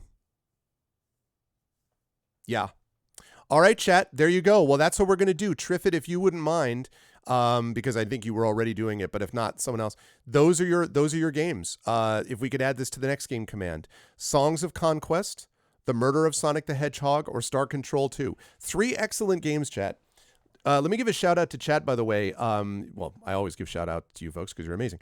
But let me give a shout out to all of you. The Chat Chosen Game of the Month, games of the month have been very good recently. I feel like all the games of the month that I've played have been pretty good. I think the one that was weakest for me was Detective Gallo. But even that was fun. I really liked the Colonel Sanders game. I really liked, oh God, what was the game? The heck was the game we played last? What was the Patreon game that we played last time for last month?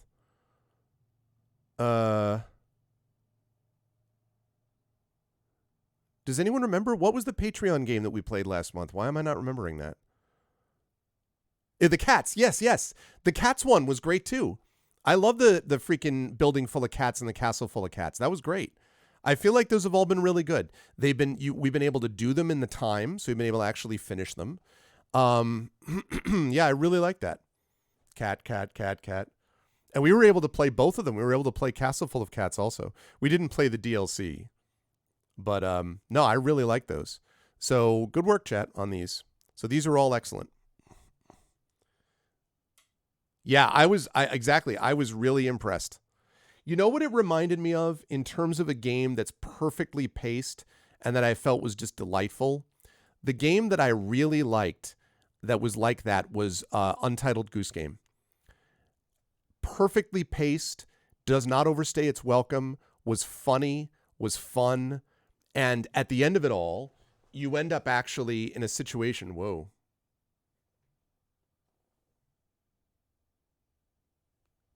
There we go. And at the end of it all, we ended up in a situation where, and it had just a pitch perfect ending, which I don't want to spoil for you. But if you haven't already done so, buy that game.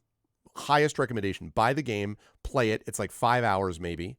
And when you get to the end of it, the ending is just chef's kiss. It's so good. And this cat game reminded me a lot of that. Just perfectly handled.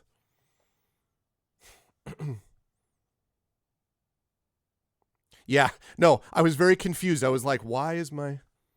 That's got it. Yay. Thank you, Triffid. So there's the place that you can vote, chat, because final vote on this is going to be next week, and then I'm going to be playing the week after that. So get in your vote at that next game poll, and that is where I'm going to be doing it. And thank you again to Affect Life for putting together an awesome and amazing bot, as we have previously discussed. All right, I'm going to close out of that. All right, chat, that is going to do it for me for today on this channel, but not overall streaming, because I'm going over to GogCom's Twitch channel in a half hour, about 35 minutes, to play some more Chained Echoes. So I hope you will all join me for that. I've been really having a ton of fun with that game too. I'm going to do that, and I'm going to grab a little bit of lunch in between those streams. If you like what you saw and heard today, please follow the channel. Check out our YouTube with !ArvTube, Discord with !ArvCord, Twitter with !ArvTweets, website arvanellarun.com, financially ! Treon is the Patreon sitting right there. 19 patrons, $194 per month. I expect that's going to jump back up over the next couple of days as people get their notices and renew. Arv Shop is the merchandise area that is under construction by Triffid and myself and should be ready in the next couple of weeks for more swag from the channel. And of course, subbing to the channel, as a couple of you did today, that is also lovely as well. Gives you inspirations to help the players, emotes to use here, there, and everywhere across Twitch and so on. The Patreon gives you some of that and also some unique stuff on its own. So both of them are really helpful. On the publishing side, Icarus for my award-winning graphic novel from Mathis Arts. Library for my tales and tomes. My what is it? Bronze seller, I believe, or copper seller from at Drive Through RPG of my 5e adventure and source book from Alligator Alley Entertainment, and Grayshade, which will get you over to the link where you can buy a copy of my novel Grayshade. You can pre-order a copy of the sequel Renegade coming out later this year. You can pre-order a copy of Heretic coming out next year, which is the final book in that trilogy. And you can also pre-order the Grayshade TTRPG being done by Brandon O'Brien. I have had a chance to talk with Brandon a couple of days ago about this, and it is coming along beautifully, and I'm super excited. It's going to be awesome. Oh, a silver seller. I think you're right, Triffid, a silver seller. Also, while I'm on the subject, happy birthday to Brandon O'Brien. Happy birthday to the Rising Tides. If you see Rising Tides anywhere across Twitch, make sure that you wish him a happy birthday. Certainly deserves it. And then last but certainly not least, of course, the audiobook from Trent Sparks for Grayshade as well. And, of course, BLM, Black Lives Matter, important to affirm and assert the significance and importance of Black lives. Help Now, the World Health Organization page on suicide prevention. Important to reach out to others when you need help and reach out to others when they need help as well. And Ukraine, Ukraine, to help the people of Ukraine as they fight back against an illegal and illegitimate war with bravery and courage. This is a way to not only stand up to support them, but also others who may find themselves in a similar situation in the future.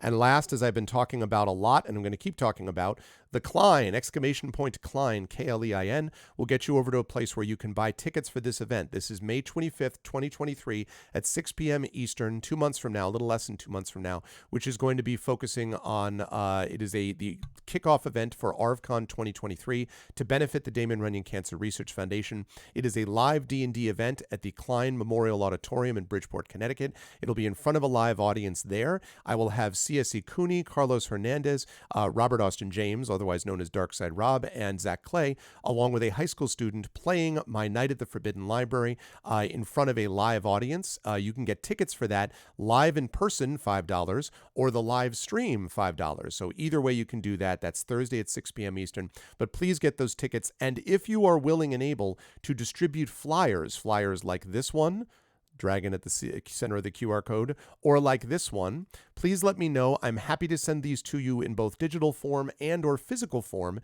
because you can distribute them, because even if you don't live nearby, certainly you're always presumably within range if you're hearing my voice on the internet. That means you have access to the internet, and that means that you can certainly see it in a live stream format if you can't get down to see it yourself in person. So would be lovely to have anyone who can support that for doing that. Thank you so much. Thank you to my wonderful mods today, the best in the business. Rudnell, Emily the Invincible, Hillness, Shadowed Mage, Triffity Mats, thank you. Thank you to my wonderful Patreon subscribers and supporters, Arudnell, Emily, Hillness, Shadowed Mage, Triffid, Effect Life, Wispy Song, Darksteel Spork, and Divinorium. Thank you. And thank you to my viewers, Bolts Demeek, thank you to Craigery, thank you to Death Warmed Up, thank you to Emerald Eye, Elizabeth, Jagtrist, Little Roy Sarasa, thank you to Lori Pub, Nonstop, Night Owl Benny, thank you to Noise Pass Filter, thank you to Vladri and Wenchkin. Special thanks to Wenchkin today for that raid. I appreciate it. Thank you. And I'm going to be over at GogCom in just about a half hour for Pen and Pixels and Chained Echoes. I'll be back on this channel on Friday with some more Sorcery 4 Crown of Kings as we continue our march forward. That's going to do it for me. Thanks, everyone. Much love to all of you. And all the best. This was a good session today. I enjoyed it. And, of course, naturally, let's go Huskies. See you folks all soon over at GogCom about a half hour. Be good to each other. Bye for now.